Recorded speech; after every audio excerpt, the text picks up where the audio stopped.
Welcome to the GRG podcast, where you get all the latest gaming news, hot topics, and more. With guest Triple Cup Chuck, Live Wires Gaming, 108 Dragons TV, Bloody Knuckles, Operations Op, 100, live, and your host, K Mega 405. The GRG podcast starts right now.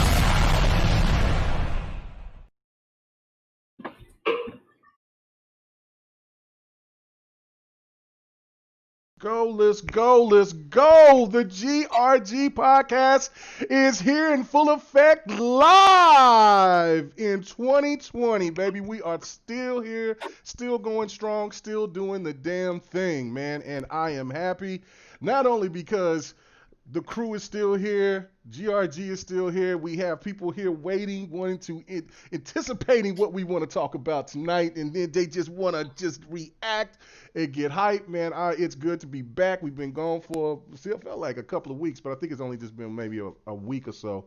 But, man, we're here, and we brought a special guest with us, man. I'm glad that he could come along and give his thoughts and input to us, man. And, man, hey, without further ado, let everybody know where you at, where they can find you at.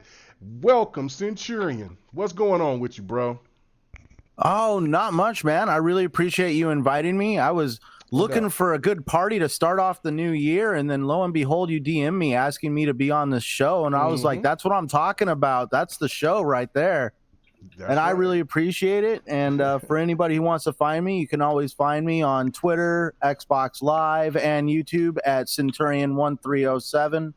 And I do a couple shows with a lot of friends of mine. I work with Salty on Thursdays on TSGP, PTK Blam, the Shop podcast on Saturdays, and the TXR crew on Sundays.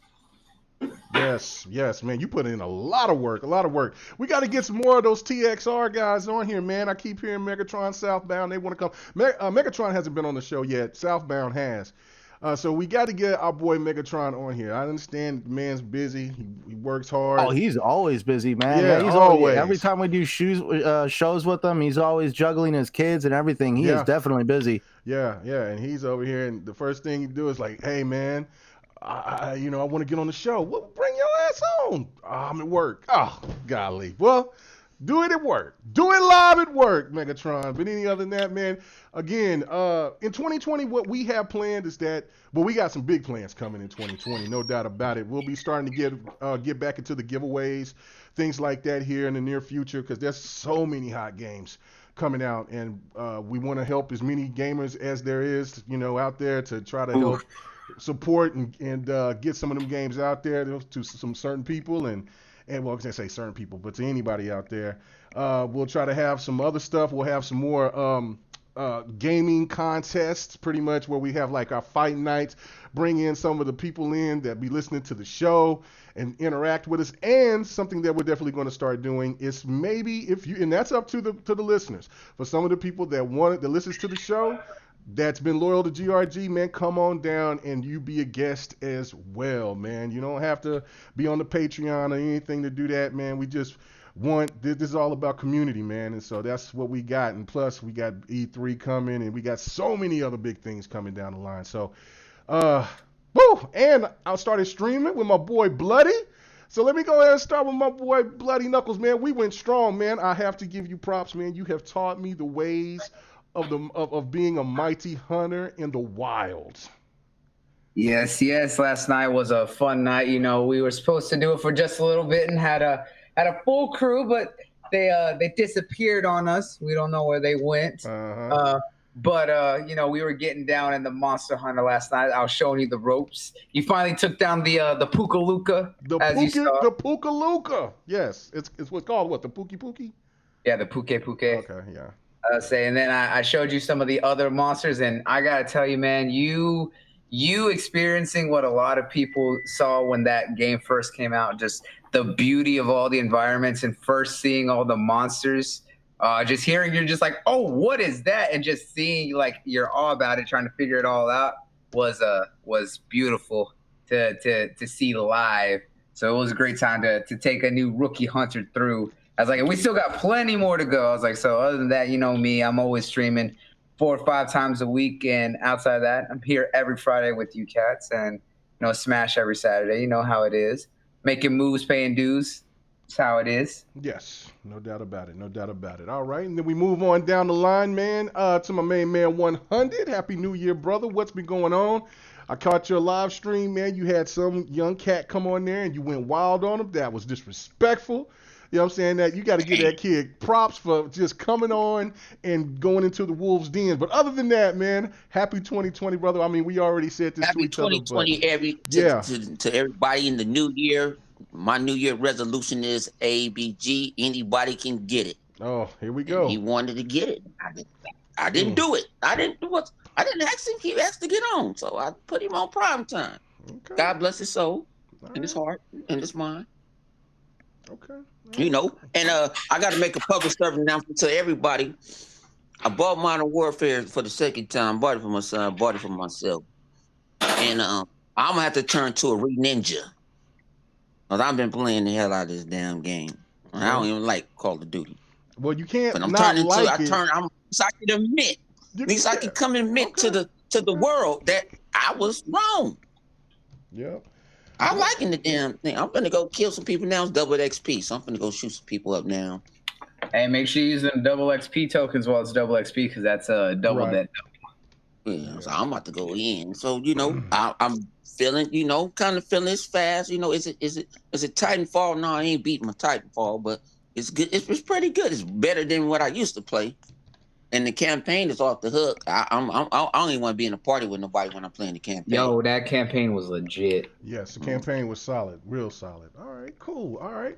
So then we move on down the line, man. Our main man, 108 Dragons TV. I'm glad he changed his avatar pic, because if you've seen what we saw before we started the show, Lord have mercy, it would have been Clown Fest 2020 and probably until 2021. What's going on with you, 108? That pick represents being a great dad. Some of y'all need to go play Sony for that, but I just do it myself. Snap. How I look at it is somebody just went and seen Cats, the movie, and wanted to paint their face on purpose. Anyway, keep going. What up with you, fam? What's up, good people? You know your boy, Meteus, right hand is Zeus in the building. Happy New Year. Can't wait to get our guests talking in here, see what he about, and we got some great topics for the show. Let's get it. Let's get it. And then last but not least, man, Donald Trump was on time tonight. He was ready. He's been amped up. He's killing Iranians. Bruh, what the hell? What are you doing, bruh? We about to set off World War III. What? Other than that, man, how was your 2020? How was everything with you and Melania and all that, man? What's going on? Yeah, things is good. Family good. Everybody healthy. So I can't complain. I'm trying to get 2020 kicked off right.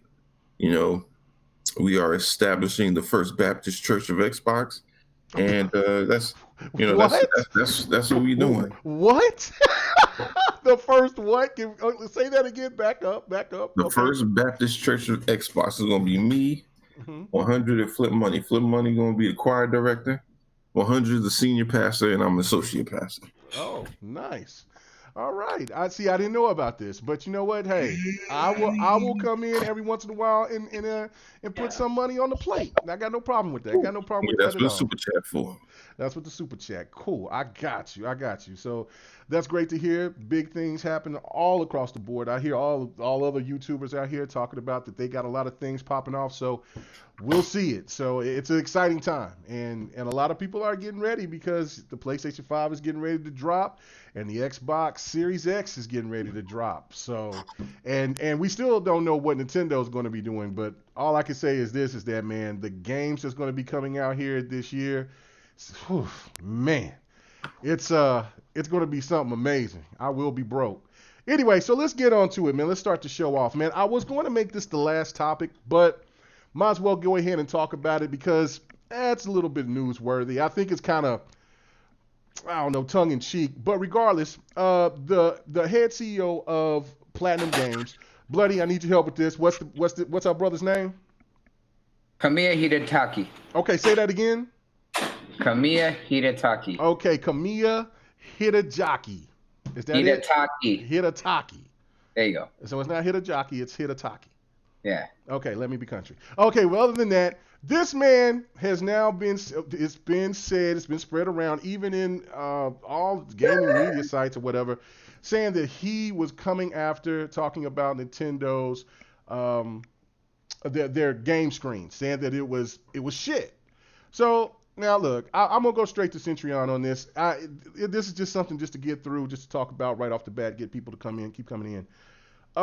Is this a big deal to you? Is this something that, as a CEO that has worked on games like Bayonetta and other games, plenty of other games for Nintendo, is this something that could fracture a relationship, or is this just something where the guy's just not liking something that's got to do with the screen with the Xbox? I'm sorry, with the Nintendo Switch.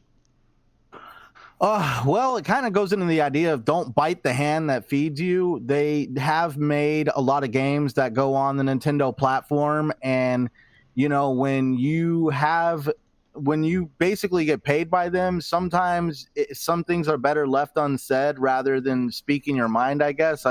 I know, like, it's kind of like walking up to your boss at work going, I don't think that's a good idea. It looks like shit. Sometimes you just kind of just keep your mouth shut and be like, man, I want to do that, but I'm not paid enough to make decisions. So definitely. But at the same time, he is right. I've been on I own all the consoles. I've been on the Switch. It is very rudimentary, but at the same time, what are you expecting from a console that really isn't meant to have that much, at least, processing power in the menus? Everything is really dedicated to the game as much as possible because it's a very limited package. So they got to do what they can with what's inside it. Yeah, no, I totally agree with that. So, so do you look at it from a standpoint of that it's a little bit too much, or is it, do you think that it can fracture something between Nintendo and Platinum Games, or is just going to be one of them things where you'll get a phone call and be like, hey man, you need to chill with that? What do you think? It might be one of those phone call things, because at the same time, they make a very, very predominant IP for the platform. So it's not like they're going to want to just like throw that in the trash and be like, oh yeah, it's not like anybody plays Bayonetta, so we'll just, completely not put it on the console anymore. But I'm pretty sure that there was probably a phone call made somewhere saying, hey, that wasn't cool. Maybe don't try to beat that drum. But maybe it needs to be said because, as much as I love Nintendo, sometimes hearing stuff like that makes you step up and be like, okay, well, what could we do to make it better on the menu screen and create some of the ideas he was talking about? Because he was more along the lines of like organization, like being able to put things into groups and kind of trying to be able to find your games easier. Yeah, and that's another thing too, is that, look, Nintendo is so beloved. They get away with it all the time, especially with this gen. It's not all perfect over there. The online is a little shaky from what I understand. I can't really talk about it because I don't have a Switch yet. I just go by what other people tell me. But it's not all peaches and cream over there, but yet everybody just kind of lets it go. It's Nintendo. Just move around. What is your thoughts about it, Bloody? Do you think that it's actually a problem, or is it one of those things where, look, it's okay to criticize Nintendo and just go from there? Nintendo should be listening. Okay. All right. Okay. That's great to hear.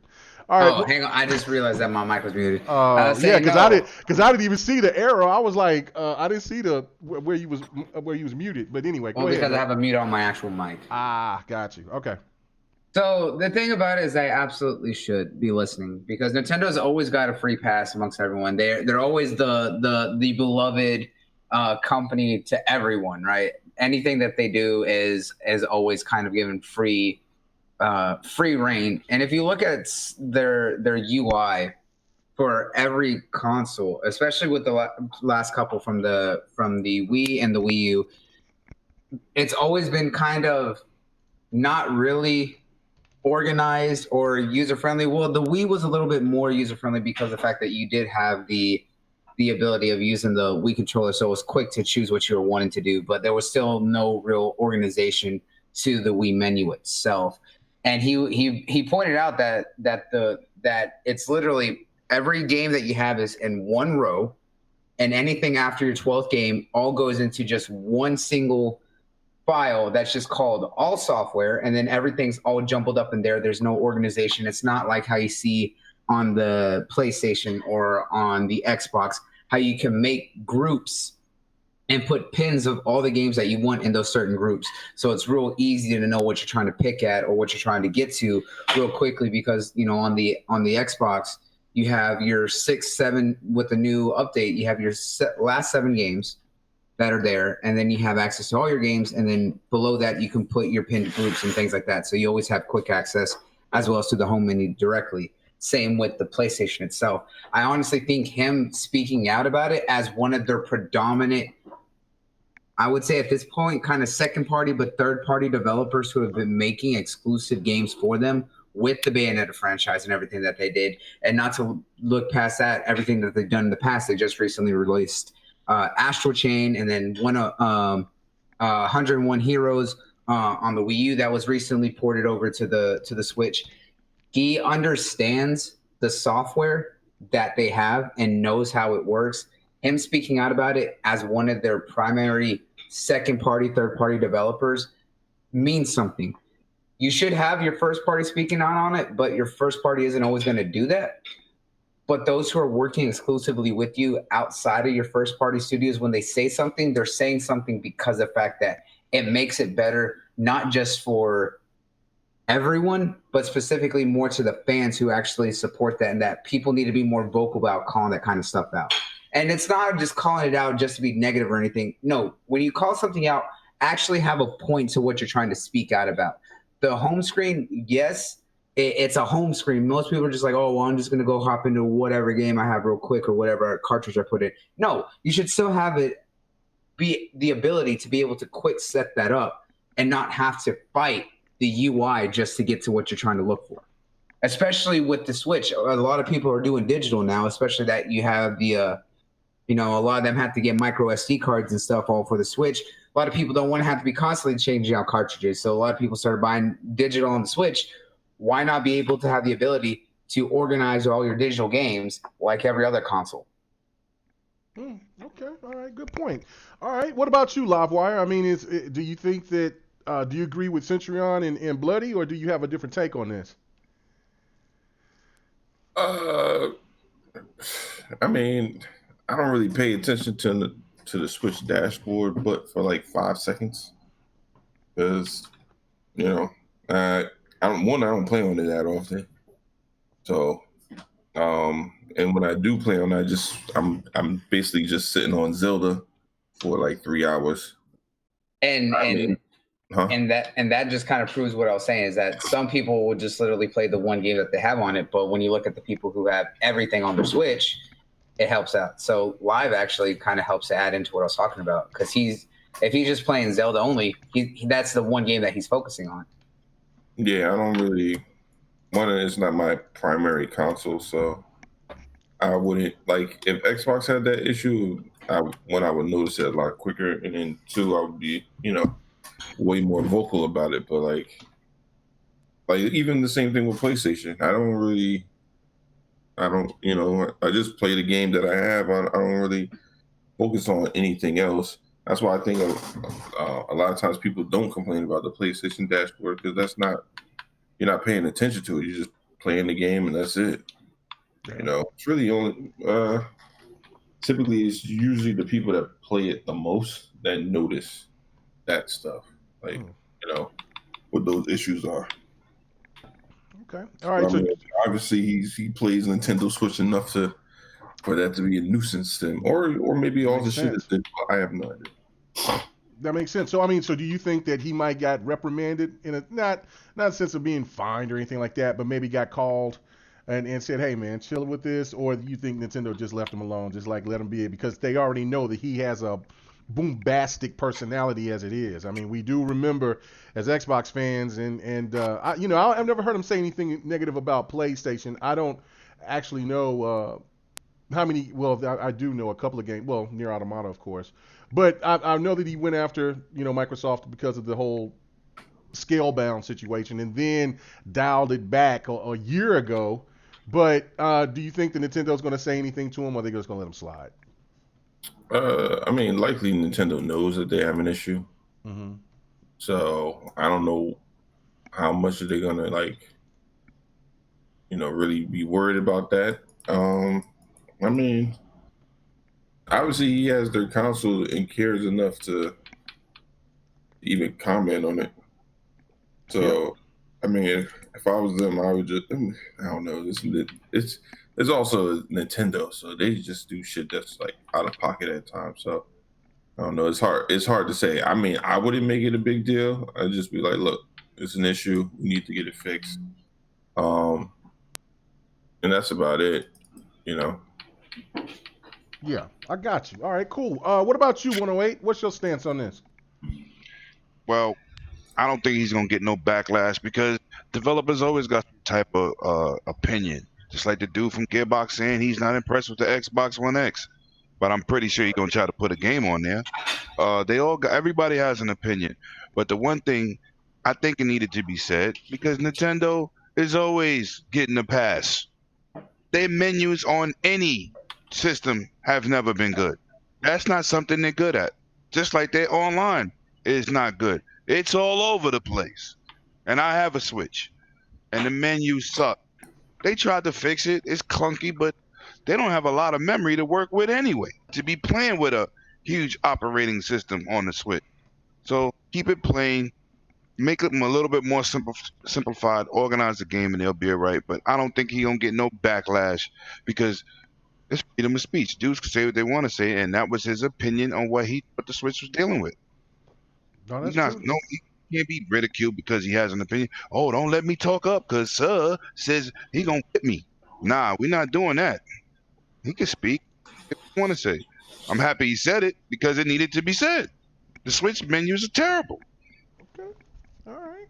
I got you. All right. And then last but not least, 100, man. What is your thoughts about this? I mean, is it an issue? Because I mean, it seemed like the gaming media that was posting this was trying to make this something to make people upset or to maybe question Nintendo, or I don't know, but it just doesn't seem like it's landing anything. That's why we're talking about it first, because it just doesn't. To me, I don't care. I mean, you know what I'm saying? Even when I get the Switch, and he might be telling the truth, but the fact of it is, it's like what Lafware said. I don't really care. I mean, I'm jumping in to pick the game and to do what I need to do, and then that's it. So where are you at, 100? I don't get to. I don't worry about their little internet issues. I ain't getting paid for it. They don't sponsor my channel. They don't do none of that. So I don't care about none about them. Let them do what they do. They got the Platinum's a snake to me. So anyway, I don't mess with them. We good. So you telling me if Bayonetta 3, or let's say that the next Bayonetta that comes out becomes a multiplat, you wouldn't buy that on the Xbox or Game any Pass. PlayStation, whatever? Game Pass. What makes you think that it would be on Game Pass? If it go Game Pass, I pick it up. It's just like I said. It took me for this for Call of Duty to go to $40 to get it again, and I picked it up. Other than that, I'm picking it up. Hold on for a second. Hold on, Bloody. Hey, Bloody. Yeah. Hey, I can hear your background. We can hear your background. So, all right, go ahead, 100. Yeah, but I'm not. My thing is, I'm a gamer. I'm not a insider. I mean, I ain't no insider like that. I'm not gonna spill some stuff, even though I might know some stuff that some people might know. I might know before them. Not doing all that type of stuff. I don't care if they want to argue. Let them. That's between him and Nintendo. You know what I'm saying? I just gave away 2 Switches for Christmas. So shoot, Game Pass, xCloud sold me, so I'm good. So you good? You ain't worried about it? Okay, I got you. I ain't worried about it not hurting my life. I got you. All right. That's why I wanted to just get it out the way. I had it as the last topic. I'm like, we might even get to it, but I'm like, let's knock it out because I don't know. Some people they wanted to talk about it, and so I want to hear what your thoughts were and the people in the chat's thoughts about it. So let's get on to it. Get to some of the meat and potatoes. First off, Vince Zampella is now going to be taking over DICE LA. Is this a smart move from EA. I'm going back to our special guest. Centurion, what is your thoughts about this, man? I mean, we know the pedigree behind Vince Zampella, but we also know, just like we were talking about, the person that was in charge of Platinum Games, he's a firecracker. He can be a little boisterous. Could this work out for EA, or could this backfire just because of whatever? What do you think? I'm thinking this will work out for EA. Okay. The EA is a company known for shutting down studios. Now all of a sudden they're seeing how people are calling them out on the fact that they have literally shut down like so many studios in the past few years that it's actually ridiculous. They've canned great studios like Visceral Games. But now with Vince Zampella, obviously that guy has the ability to bring things back to life. Like the Star Wars franchise was completely in a state of where everybody was screaming for EA to be stripped of the Star Wars rights. So that way more single player experiences can be brought into Star Wars gaming. And we got Jedi Fallen Order, which was an absolute awesome game. Yeah. And so I think that EA can see what Vince Zampella can do. And now they're wanting to bring him in on DICE because, you know, DICE has made some, in my opinion, great games. I actually enjoy the Star Wars Battlefront and the Battlefield games themselves. Mm-hmm. And it's actually going to be interesting going forward to seeing what he can actually do for DICE. Now, I know he's not doing the entire DICE company because it's just DICE LA, right? Right, just DICE LA. But, you know, obviously this is just something to see what he can do with a small studio. And if he can bring a small studio up to a new caliber and then he grows and gets into an even bigger studio. Vince Zampella is a very well-known game developer. He's made some great stuff for all of us. You know, he's one of the original creators of Call of Duty. And so I'm really excited to see what he can do. And I'm also excited to see that EA isn't going down the route of just closing studios. They're actually wanting to get people involved in trying to reshape them. Yeah, no, I totally agree. I agree. It's just the only thing that I know is that he kind of puts his foot in his mouth and gets himself into trouble. All of his work, I think, has been fantastic. I mean, 100 can tell you right there is Titanfall 2 is one of his favorite shooters.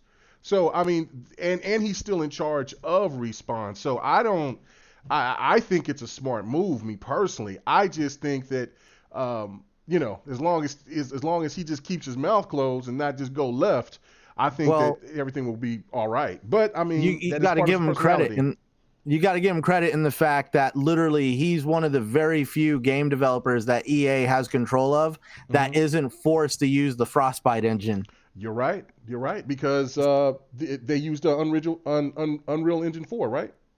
For for Jedi Fallen Order, right.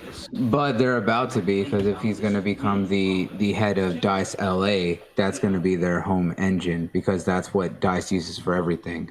But he's still going to be in touch with. I mean, he's still going to be in charge of Respawn as well, though. Yeah, but remember they had two teams. There was one team for Respawn that was utilizing Unreal for specifically for Star Wars, but they still had to make use of Frostbite when they were doing Titanfall. Oh, okay, all right. I thought I was my bad. I didn't mean to cut you off, Centurion. I was just seeing. Did you have any response to that? Oh no, Vince Zampella is kind of like a rogue in the whole thing, because as from what I know, he actually sits as one of the board members of EA. So, you know, it's actually very interesting that a lead developer is also one of the board members of EA. So it just means he has that much more pull. Mm-hmm. So I'm really curious on the whole politics of the whole situation, on, you know, where this is going to go in the future. Yeah, no, I totally agree with that. 100, what is your thoughts about this? I mean, I know, you know, like I just said, you're a big fan of Titanfall. So, do you think this is a smart move from EA?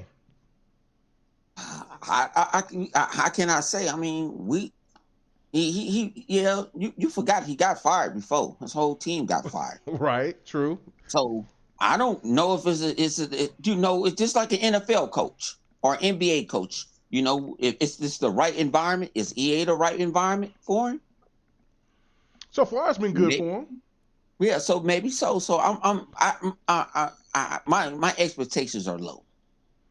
I wish the best, but I can't say, nay, yeah, this is the best move for Dice and this and that. Maybe he brings some new things, but Vince says a whole lot of crazy stuff, and that's what he does. But I don't take him serious like that when he does. I think he's just trying to sell his product. Okay, all right. When he does it. Yeah, because you're talking about the whole, when he first moved Titanfall 2, and everybody found out it was going to be a multi-plat, and he was basically trying to sell it, and he said, he preferred blue over green. Yeah. Yeah, but see, a lot of us knew. See, that's what I got mad at a lot of gamers. We knew the second one was going to be a multi-plat. Mm-hmm.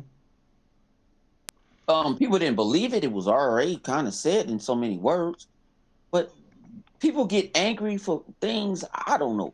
I sometimes I just don't know, and it's crazy to me. Like, why you get angry over something that think about? They make more money off of multiplats. That's what EA does. Madden is on everything, on cell phones. It's even on cardboard. You can write your plays out. Come on, we got. I don't know. Maybe I'm getting older and wiser. I don't know. Well, look at the Mass Effect franchise. That was an Xbox exclusive during the 360 era, and as soon as the second game went around, that game became practically full multiplat. Yeah.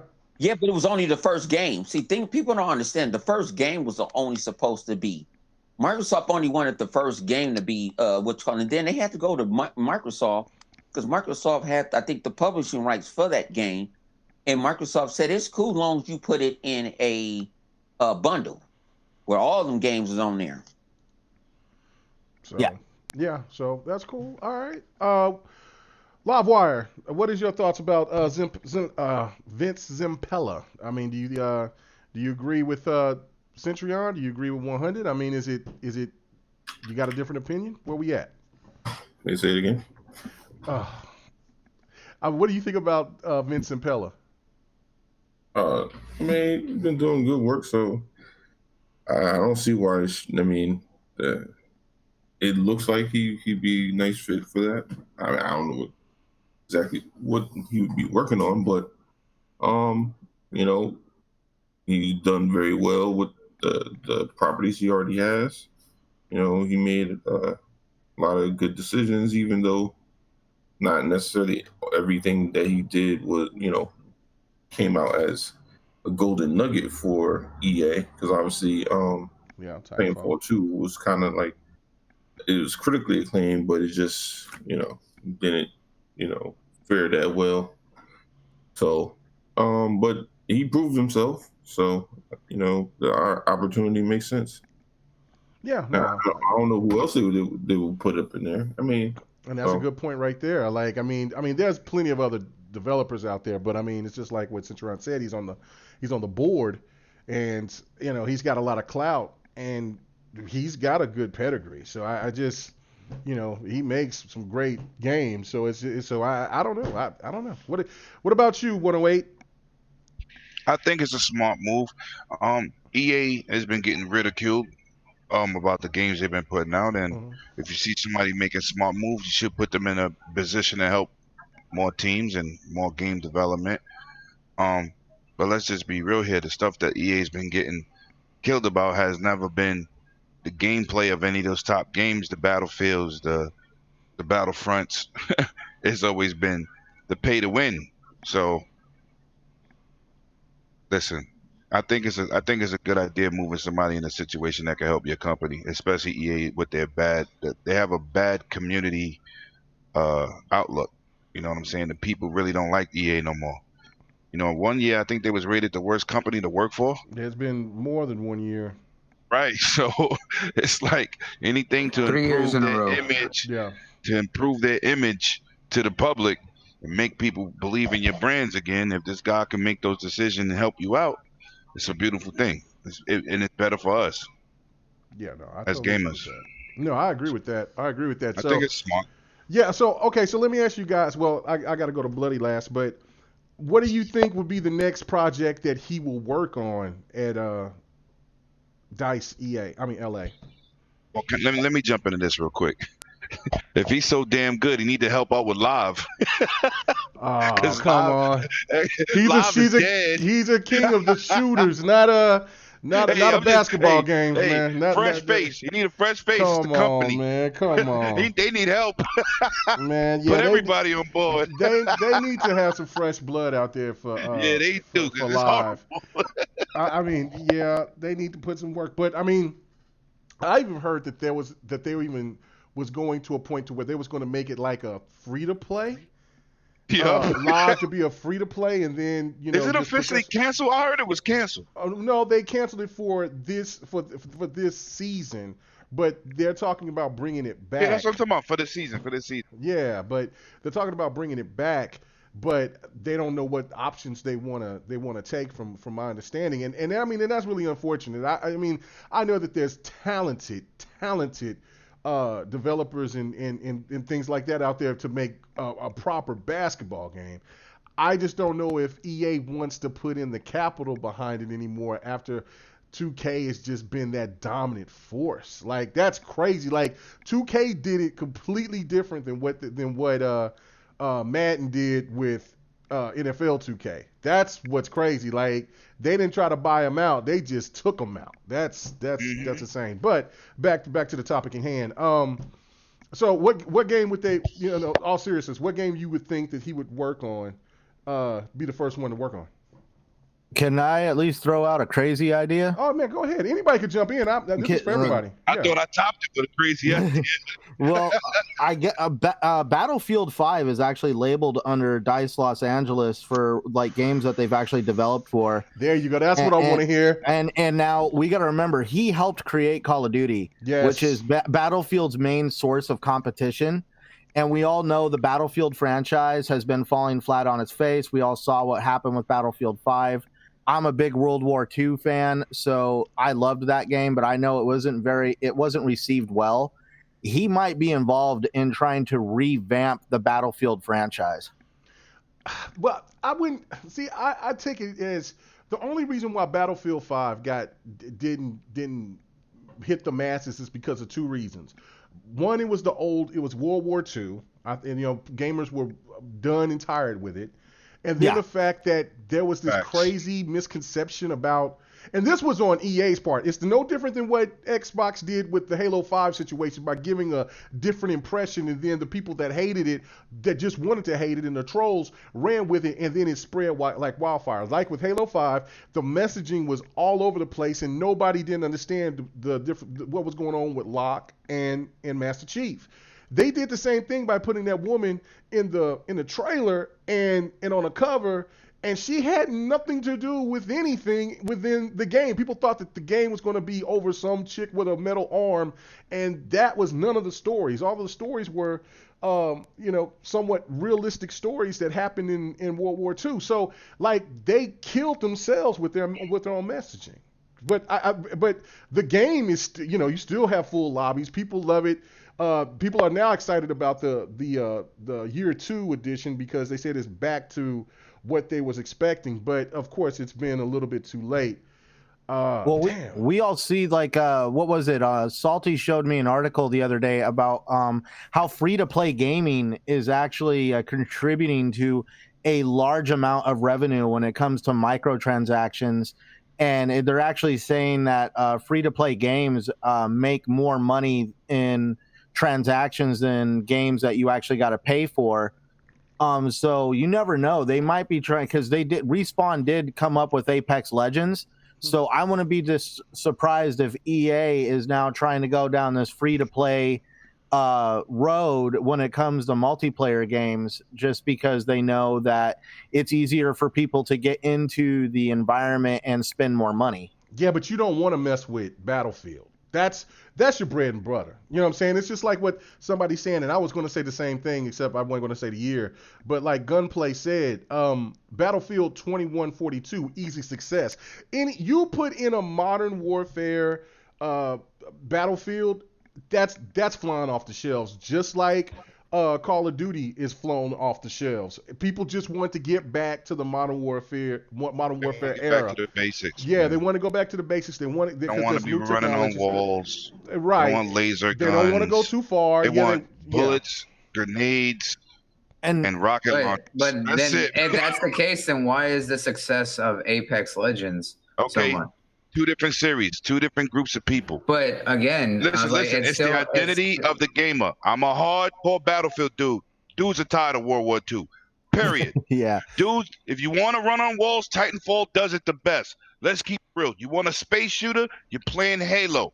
When you play Call of Duty, it was built on grenades, bullets, and rocket launchers. That's it. Soon Now- as they tried all this other stuff, it didn't work. Now, isn't this Call of Duty based on a Call of Duty from back in the day that Vince Zampella Yes. actually had something to do with? Yes. And we see the success of that. So they might be getting him involved in trying to bring it back to a more current Battlefield game, something that's happening right now. Right, and you could be right. I love Apex. Don't have nothing to do with playing Battlefield. Don't have nothing to do with Call of Duty. Yes. Those are different type of games. So is PUBG. They're different shooters. But you don't take a franchise that's known for something, and all of a sudden you change Halo into a Vietnam game. You know what would happen to Halo if they did that? Oh my god! Come on, you got to stick with your identity and prove in that time frame. All that space shooting and floating on certain level of duty dudes is like no. If that's the case, then Battlefield and Call of Duty should have stayed as World War II shooters. You see how that No, but it's still war. It's still war. It's not a time frame. It's just war. But the thing about it is that they went through different time frames because yes, it's war, but that it's still falling in line with what they were trying to do. It's when you look at because some people like Advanced Warfighter, which is a little bit more futuristic, but still close enough to Modern Warfare. I was like, but when you started going into Infinite Warfare and all that crazy stuff, and when you went into full space, that's a whole different thing because that's trying to completely alter it. Halo has always established itself in its DNA of what it is. I was like, Call of Duty. But every game does that. Every game does that. No, because of the fact I was like, if you try to take Gears of War and you put it anywhere else than what it is, I was like, is it still gonna be Gears of War? No. Exactly. No. That is exactly going against. That is proving my point against what you're saying. The thing that made Battlefield and Call of Duty be able to transcend is that its DNA has simply been war. I was like, right. But you using something like Halo or anything, that is not their identity. I was like, they may be war-esque, but they have a certain identity. I didn't say Halo has to do with Battlefield. I'm just saying. No, pay attention to what I said. I said if you changed the identity of Halo and made it a Vietnam-style game, you would lose the Halo crowd. That's what I said. I ain't say nothing about it being compared to Battlefield. I just said looking at the demographic of people that buy that type of game who's into that series. This new Call of Duty, did you watch when they showed regular bullets, regular guns? Ain't that what the dude said on stage and the people went crazy? Because I'm right. He said I'm right. That's why. Okay. $600 million in 4 days. They're back. They couldn't do that with none of this past decade of Call of Duties on these next gen systems. They couldn't do it. Of course, you have some people that like it. I'm a Battlefield player. You got people that don't like bullet drop. They Call of Duty people. But Battlefield is a simulator. It's not a game. It's not an arcade shooter. So when they got away from what they was doing, people are tired of World War II. EA had a World War II. They had a World War II. All these World War IIs forever. Old weapons, old reticles. Dudes don't want that no more. Now, this last Battlefield is awesome. Yeah, awesome. No, yeah, and this but people don't want it no more. Well, yeah, no, you're right. And see, but again, it goes back to the mistakes that was being made. Okay, so right. That's why Zampella is coming in and going to try to ride the ship. I would be surprised. I wouldn't really be surprised if he did work on Battlefield, but Battlefield hard. You know what I'm saying? Battlefield got a hardcore, got a serious hardcore. That's if he was going to mess with that game, he bet not try to make it anything like COD. If he does, then that's what I'm saying. Could this be a mistake? Because That would be a mistake. That would be a mistake because Battlefield is its own entity, its own life. Right. It's got all of that, and you don't want to mess up the core of Battlefield because But their messaging, I wouldn't say messaging, but their strategy, I thought was smart. It just backfired on them because of the lack of getting shit done properly. See, this is what I think that they was trying to do. They were trying to compete against. Activision because they were having 3 different CODs, right? If you remember, they were working on that. They had Sledgehammer, they had the other 2. I can't think of the other 2 right now. Treyarch, Infinity Ward, and Sledgehammer. Right. And so they had those, and so they were going to rotate different types of CODs. They were going to have this older, then they was going to have a modern, then they was going to have more of the more futuristic, right? Well, I think what the strategy was for them was that they wanted to do for EA, they wanted to do they wanted to go all the way back to what they did with Battlefield 1, go back to World War 1. Then they were going to have something in between. Maybe they were going to try to have something maybe in that Korean War or Vietnam War era. And then they were going to have a modern type of game and then a futuristic type of game. And I think really, because when you remember the rumors a couple of years ago that the next Battlefield was going to be futuristic, and that they were hoping that they were going to have success with Hardline. Which, hey, look, I still love Hardline. I don't give a damn what anybody say. Fuck y'all if y'all say Hardline sucks. Good. It just Hardline, looks bad, but it looks bad. Game. It looks bad, but that shit plays fantastic. But if you would think about if Hardline didn't bomb and didn't have the good, because what the messaging was and what the media did was drive that game to death and say that ain't nothing but Battlefield 4 just reskins, and it really wasn't like that. It was completely different, and then that's it. That was it. Everything just went to shit. But if you think about if their strategy worked, they could have had 4 different types of game, 3 or 4. Types of genres of games, or I should say shooters. Plus, because you that's why it was 4, because you had Titanfall as well. That's why they picked up Respawn. That's what I think that their overall strategy was, to say, look, we gonna hit on every front, but it didn't work. It didn't work on EA's end, and it damn sure didn't work on Activision. Even though Call of Duty is sold #1, but it still.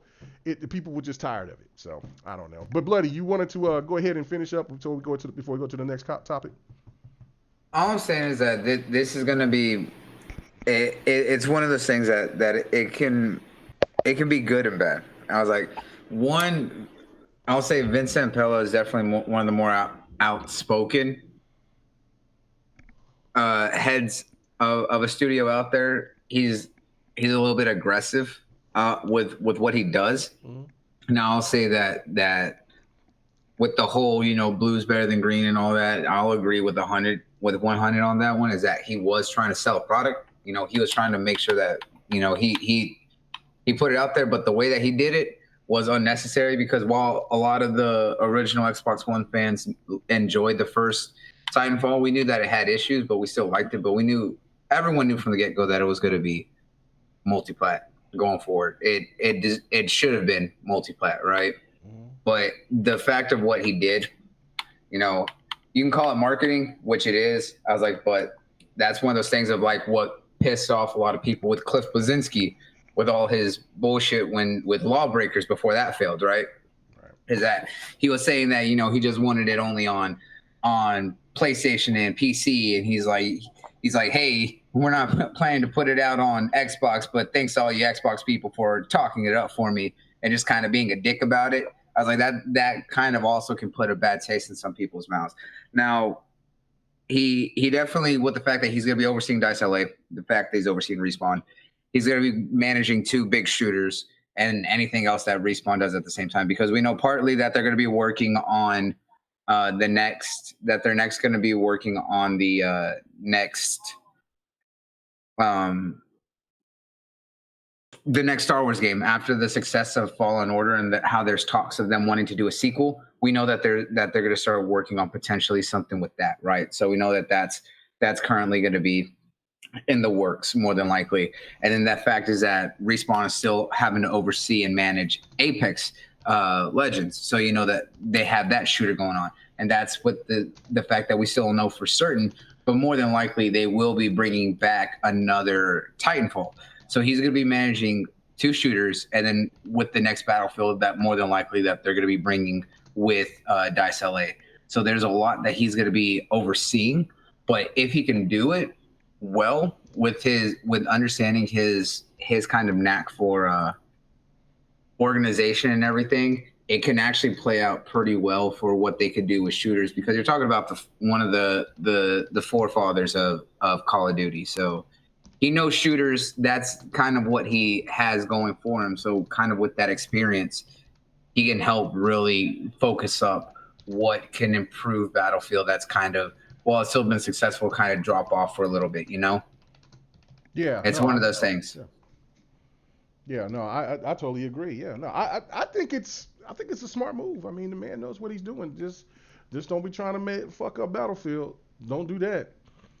Oh yeah. All I gotta do is mention modern weapons in the next Battlefield and sell 8 million copies easy. Oh, 10. 10. I don't even. 20. The most famous Battlefield has never been the World War II. It's been Battlefield 4. Yeah, facts. And that was broken. Just think, that's broken, and people didn't even care. Oh, but hold on, but check this out. No, you was gonna say something, Citrion? I was just gonna say, like, the Battlefield franchise has no reason at all to go futuristic because they have Battlefront.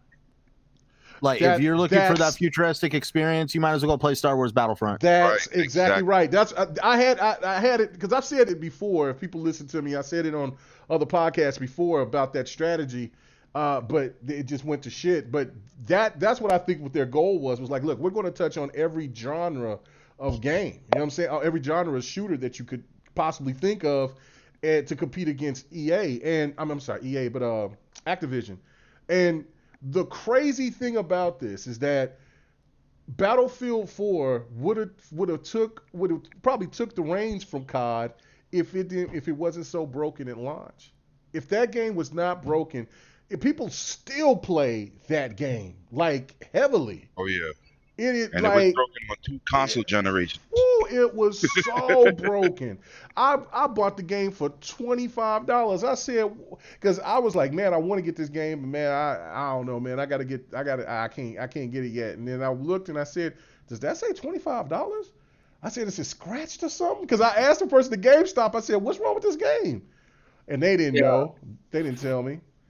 Gunplay was saying that, you know, if he wants a futuristic, he'd just go with Battlefield 2142 instead of Battlefront. He's like, that's Star Wars. It's definitely your futuristic shooter, but he would prefer like the futuristic Battlefield. Well, I mean, you could have. I mean, to me, it's like you got 2 different forms of two different types of futuristic shooters. You got Titanfall, which is kind of could be in that 21, 22, era, and then you got Battlefront that's way the hell out there. So I don't know, man. I think definitely we need a modern. We need to get back to the basics with Battlefield, because you got to pay the bills. Oh, you got to pay the bills? All right, let's see. Mirror XT8 says, hope everyone had a great New Year's and a happy 2020. No doubt. Same to you. But yeah, no, I don't know, man.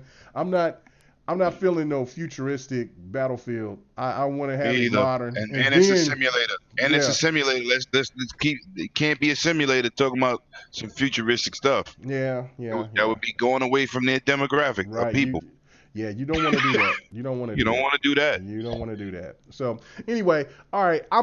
We're gonna talk about it, but we'll make that the last topic, which is gonna be about the studio acquisitions. I want to kind of get right into the meat and potatoes, man. Start talking about this Ybarra stuff, man. And look, it caused so much drama, man. Like it seemed like there was people that was waiting to just kind of blast Microsoft, or I should say Xbox fans, because a lot of Xbox fans has been so hyped and so excited about the reveal of the XSX. And like they just was waiting for something to just like, there you go. we can get, you know what I'm saying, let's drop some of this momentum that's going. And for a minute there, it seemed like he did. But if you didn't hear it, if you was living under a rock, let me go ahead and repeat it. So there was some YouTubers. There was Dealer and Tim Dog and some other people that was in the conversation, and Mike Ybarra was in the conversation as well. And he made this point. So I'm going to read what Dealer said, right? And so Dealer said, yeah, Xbox PR is too much, but I will say that it's nice to see Microsoft finally doing both power and investing heavily in games. So Mike Ybarra comes back and he says, yep, hopefully it's AAA games and not AA average experiences.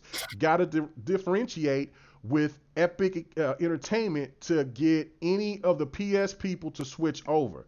Very hard. Sony has a huge advantage in install base. Be fun to watch. I hope both win big, and Nintendo. So that comment right there had started a shitstorm of people to kind of come in and say, look, we have been saying this, been crying this out forever, that even the person that used to work for Microsoft is now free and he's got the shackles off and he's telling us, oh, look, those games were trash. They were ass and those games didn't mean shit. That's why nobody didn't care about the Xbox. So I'm going to go straight to you, 108, with this one. What do you think? How do you take that tweet, and is it legitimate for the trolls and naysayers, or the people who don't like Xbox or whatever, to say that Mike Ybarra was making that statement, or did you read something else into what he was saying there in that tweet? First of all, just to the weirdos, trolls, or whatever y'all want to call them, they ain't been listening to Mike Ybarra. You know what I'm saying? Mm-hmm. Now he say something that might be in their favor. Now he they man. But you know how it is. First of all, he's 100% correct. We have been looking at the Xbox brand. We know what their big titles are. They need more big titles. You understand what I'm saying? They need a kick in the tail, which they have gotten and which they have made their mark. Next generation, they'll be fine. Everybody knocked. Oh, look at what's the name that's making Hellblade? Ninja Theory. Oh, look at that game they got coming out. This, that, and the third, all this stuff. And then when you see Hellblade 2, you like, whoa, that's what we talking about. And that's what Mike's talking about. You're going to have them smaller titles, those double A's. Like Ori and the Blind, or Ori and the Will of the Wisp, but that's been massively overhauled. But the Xbox community deserves the mature, serious, graphical, enhanced content. Microsoft has made these investments in these companies, and they know what they need to do. Mike is saying what we've been saying for how long now? But now that it come from him, everybody say it's not a negative. He didn't say anything negative to the company. He gave his opinion. He said he hope it's more AAA, mature style games and not AA small experiences. And yes, if you want to bring over people from another console that's hardcore what they do, you got to give them a reason and give them a banging title. And he's right. Now the naysayers are using it as fuel for fire in their stupid console war. But does anybody disagree with that statement? Was he not right on point? And he's never going to come out the box and say nothing disrespectful. Because if I recall it, when they was talking on Project Scarlet and Power and all that, he's part of that advertisement on that E3 stage in that video. Am I right? Yep. Oh, so it's not no level of disrespect. He didn't disrespect Microsoft. He said what needed to be said. And I agree. Don't borrow these studios to be making a fish called Wanda Saves New York. I don't want to see that. I want to see good banging titles, hardcore titles, titles that are bringing the masses, titles that when you see the trailer, it knock you off your seat like that Hellblade. That's what I want to see. Because you talking about power, we know they got power, we know they invested in the system. I don't want to see every game look like State of Decay. I just don't. I want some more realistic looking games, like Detroit, like games of that nature. I want to see good AAA powerful looking graphic games. We're spending all this money for these new TVs and consoles. I want to see the games to match what we spending our money on. And nobody here disagrees with that. You always want gameplay, but everybody wants the shiny new toy in the block. And they want something shiny to go with it to showcase their games. Facts. I agree with him. And I don't care about the trolls, but I definitely agreed with his statement. And it's definitely being blown out of proportion by the trolls. Okay. All right. So, Livewire, what did you take about the tweet? Did you take it as shade? No, I didn't take it as shade. Yeah. What was your thoughts about it? Because I mean, he did make a rebuttal. I'm going to read the rebuttal once everybody makes their point. But but I mean, did you look at it from a standpoint of like, hey, you know what? You know, he's now throwing that shade at Microsoft now since he's gone. He had them shackles, and now it's all good. The truth is coming out. What do you think, man? What do you think? Nah, I mean, he's saying is he's saying why they basically bought all these studios. That's all he's saying. You don't buy all these, and this is you don't buy all these studios, right?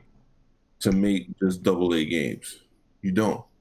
Now, some people will say, well, there's AA studios and, they're just going to make AA games. No, that's not how it works. What you don't do is buy a bunch of AAA studios. And the reason being is they're way more expensive. So you got to buy at a so much higher price for a lot of IPs that you possibly aren't going to use. It's way better to look for teams that you spot potential in that are cheaper, that you can build up yourself. So therefore the initial cost is lower, but the potential on the output side is way higher. But people always think so emotionally, like, oh no, you gotta buy go out and buy EA. Like, no, motherfucker, no, that's dumb. It's just a waste of money. You're never gonna get the return on your investment unless you're gonna just make multiplats. So what's the point in that? So what he's saying ain't wrong. They gotta make AAA games, duh. But my whole thing is like, Xbox is just aiming for what they initially were when they first came out, a hardcore gamers console. That's what they're trying to be. They want to have the hardware, and they want to have the software to go with the hardware. They know what their issues are. I think people just act like because they don't, you got the console now, it's gonna come out like it doesn't work that way. You can't just snap your fingers and it's just here. The same time that's allowed for Sony, it's got to be the same time that's allowed for Microsoft. Say that again, Live. I mean, that's the realest quote of 2020 already. Say that one more time. The same time allowed for Sony has to be the same as the same time allowed for Xbox. Now, this is the thing that Sony had the benefit of zealots overlooking their deficiencies by pushing stuff like power over gaming and then flipping once they got their shit back on track. That's the only difference. When Xbox didn't have the P's and Sony had just indies and third-party deals, people were fine with that. They praised Resogun and said Resogun, it's the game to have. But Dead Rising 3, that shit is trash. You said, like, bro, that's crazy. Oh, Rise of the Rome is trash, but you can't wait to play Octodad. Like, what the fuck? Bro, it was on some real shit. It was bro, you ain't lying. I forgot about that, man. They were like, Halo 5, no, Halo Master Chief Collection is broken.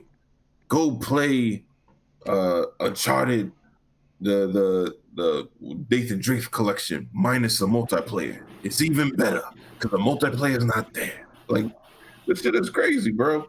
They had all the excuses in the world. Oh man, and they forgot about it. You right? They just And when you have, and it's basically, you know what it reminds me of? It's when the team is struggling. Like if you watch you be watching games and you be like, man, there's something shady going on about this basketball game right here. Like this motherfucker can't shoot, but they keep on getting bullshit foul calls. Like they James Hardening up out this motherfucker. Like what the fuck? Oh shit, he said Harden. So you out here just missing shit, but they getting hella foul calls until they start hitting, and then now they want to play the game straight. Well, now they got their rhythm. Now we're gonna play it straight. Other team like, damn, what the fuck I get my foul calls? No, you don't get no motherfucking foul calls, bitch. We're like, yo, I'm playing good defense, and you calling fouls on me, and this dude over here scratched my arm up. Look, I'm bleeding, dog. I'm bleeding. Look at my arm. Nah, they ain't want no foul. We're like, God damn. Like, I mean, that's basically how it was. And then once PlayStation got his footing, then they want to call shit fair. But at that point, you know what I mean? Like, the damage was already done. Niggas down by like 30 because they were shooting hella free throws. You know what I mean? Like, I get it. That's a proper basketball analogy. Let me give a big shout out to Six Slayer. I did not miss you, bro. I saw it. I was just waiting for live to get done. You know what I'm saying? He said, shame Battlefield 4 didn't get X1X support. Imagine 4K Battlefield 4, man. It been over, man. Like that game would have probably been in the top 20, to maybe 10, 15 in game sales, because people would have been like, oh snap, So yeah, no, it's really unfortunate because the game they fixed it. You got to give them props for that. They never gave up on it. It's kind of like the very first version of the Master Chief Collection, because it came in so broken, like the Master Chief Collection. But now you look at the Master Chief Collection now, you look at Battlefield 4 now, without the enhancements, but the game plays really, really well. So even though it's dated. But yeah, no, Live, I mean, you was right. I mean, I cannot disagree with that one bit. 100, this is your turn, bro. What is your thoughts about Mike Ybarra, man? What was this taken out of proportion, or do you believe that this was Mike really actually throwing a couple of shots, saying that Xbox wasn't providing good games to the gamers? I don't even care, man. There's other things to worry about in this world. We worrying about what someone said. Mikey just gone. You know what I'm saying? He's still Team Xbox, as you can see. People look into stuff too much, and they want to dissect this. It's like, I guess it's a dry-ass season in the beginning of the year. It's really a dry-ass season, huh? When people looking at people tweets, huh? If he said it, he said it. If he didn't, he didn't. But, man, how does that, is as us as gamers, that's hurting us? Does this hurt your gaming experience? Can I ask that question? I know people like, honey, we going left, but no, I'm just being like, man, I saw it, but I didn't care about it. It didn't hurt me. Let's have, man, this was this supposed to be the season? You know what I'm saying? That everybody get along with everybody, and I even put a peace treaty out until the other day until I broke it. This fool said a peace treaty. You over act like you said tripping. What I broke it. They came and mess with me. But damn, I had a ceasefire. You know what I'm saying? I was trying to be good for the holidays. I was, showing love and everything. But damn, it's not really a big thing.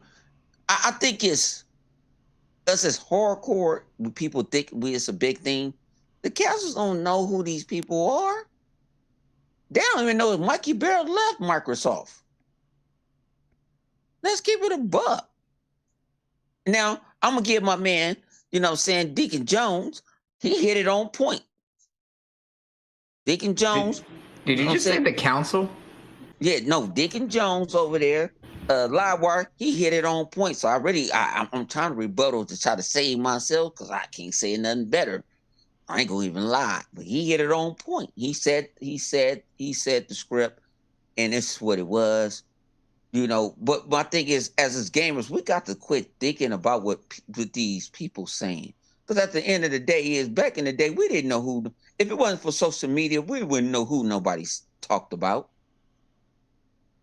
We really didn't. We really don't. We shouldn't be sitting here. You know what? I'm appalled as gamers. I'm really appalled because it's people who are stalkers. They TMZing these executives, these developers. Everything they say, they bring it to light. I'm keeping it a buck. Why we need to do that? We supposed to be video gamers. We supposed to be playing these games, analyzing these games. We ain't doing that shit. We so busy worrying about what a former VP said something. Who's talking about? I ain't never saw nobody talking about no VP talking about from Bloomingdale's, from Macy's. Well, I mean, they got From magazines Sears. and stuff from that, like, but But they don't. It's not social. It's not boom. But video games, they go word for word with these people saying it, and it's just a shame. I'm appalled as a gamer. I am. Like I say, I hope this stuff change. We supposed to be talking about gaming. We're getting into too much analytics. Did you say analytics? Analytics. We get into too many analytics about what these guys is talking about, and they just talking. They've been talking about it. Hey, analytics numbers? Yes, analytics. No, analytics are numbers based on certain impressions and things like that. That's not what they talk about. This is literally opinions about the direction. There's a difference. This ain't no analytics, bro. It's analytics. Man, you talking about Hunter, you can't be coming up in here being sounding like Jesse Jackson, bro. You can't be doing that. No. Walt Frazier for the Knicks. What'd you say? Yeah. Walt Frazier. Yeah, you can't be doing. I wasn't gonna say. I know what you said, bro. I know what you said. I know what you said. I'm trying to keep my soul together. That's why I mute myself. I know, bro. But man, I can't let you show yourself on camera. What you doing over there? I wouldn't be your homeboy. I'm trying to watch the game, man. I'm sitting here like, man, we don't. As gamers, really, we don't need to be talking about this. We're supposed to be talking about what we exciting coming out in 2020. And we would have like 3 people listening to us. People want to hear this. Well, I don't care. Man, let the 3. They real. They ain't fake. So you said the people that's listening to us, they ain't fake because they want to hear our opinions and watch the chat's opinions about but what thing they about think it about is, it. Come on, man. You know we be talking about things that certain people didn't talk about since last Monday. We do. We doing, and I didn't rebuttal on my own channel.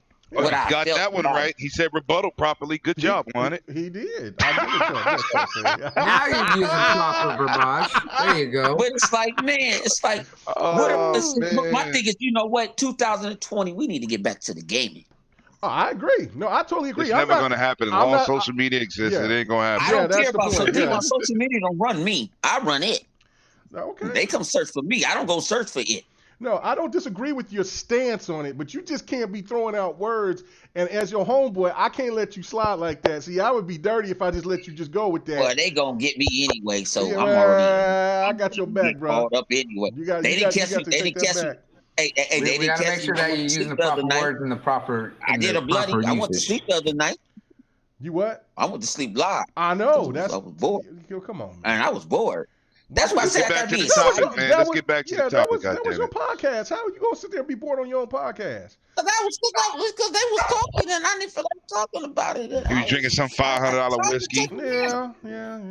Okay, all right. So but that's not a good look as a host, man. You can't fall asleep on your own show. That's like going. That's like trying to go on like the Tonight Show, go talk to Stephen Colbert and he falls asleep on you. Let's move on. I'm gonna be a gentleman. No. Okay. Let's move on. Okay, cool. All right. Let's move on. All right, Centurion, what is your thoughts about the whole Mike Ybarra thing? Now, like I said, I got a couple of more tweets that Mike Ybarra has said, but I wanted to get everybody's thoughts on it. So, what is it? Do you agree with his stance for one, and is it a shot, or do you agree with like everybody else that this is pretty much this is just what it is, but it's not. It's taken out of text by certain people. It is what it is, and it's being taken out of context. Yeah. You know, because I've kept up with Mike Ybarra, especially through Dealer and Tim Dog. Also, being Tim Dog is on the TXR podcast, so right. like Mike Ybarra is a very hardcore gamer. I know he's primarily a PC gamer, but he makes it very well known that he plays games. So he's not just some executive sitting around basing games off of just how much money is spent on them. He understands the idea behind, when somebody's looking for a AAA experience versus a AA experience. Now, I'm not against AA games at all. Games got to start somewhere. There's plenty of AA games out there that I can remember that were better than AAA games. But when it comes to Microsoft directly, the whole thing with Don Matrix shutting down studios and canceling games in favor of the Kinect kind of created a ripple effect that Microsoft has been dealing with for a very long time. And when Phil Spencer, we'll use, oh my gosh, what's the one game that Scalebound? There it is. When Phil Spencer came in and saw how much money was being spent, and when he was looking at the product that they had to show him, and he saw what it was, he pretty much said, "Shut it down. We're not throwing money at this anymore." Because at that point, he just knew that they had to start somewhere, which is why they started buying studios. Mike Ybarra was around when they started buying studios. So Mike Ybarra's had some input when it comes to those studios as well, probably more than likely. And he knows the fruits of Microsoft's labor is going to be seen soon. Come on, that Hellblade trailer completely made me lock onto it during the Game Awards. I was completely shocked. We're seeing Xbox starting to step things up a little bit more. When it comes to their marketing, when Gears 5 came out, all of a sudden Gears 5 commercials were everywhere.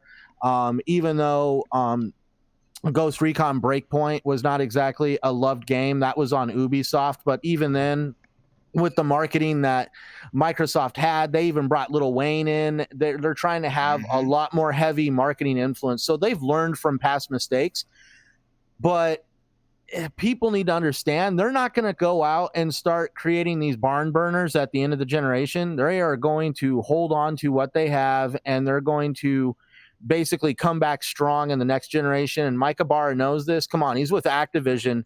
Microsoft has pretty much one of the most active ecosystems for online gaming when it comes to multiplayer compared to their competitors.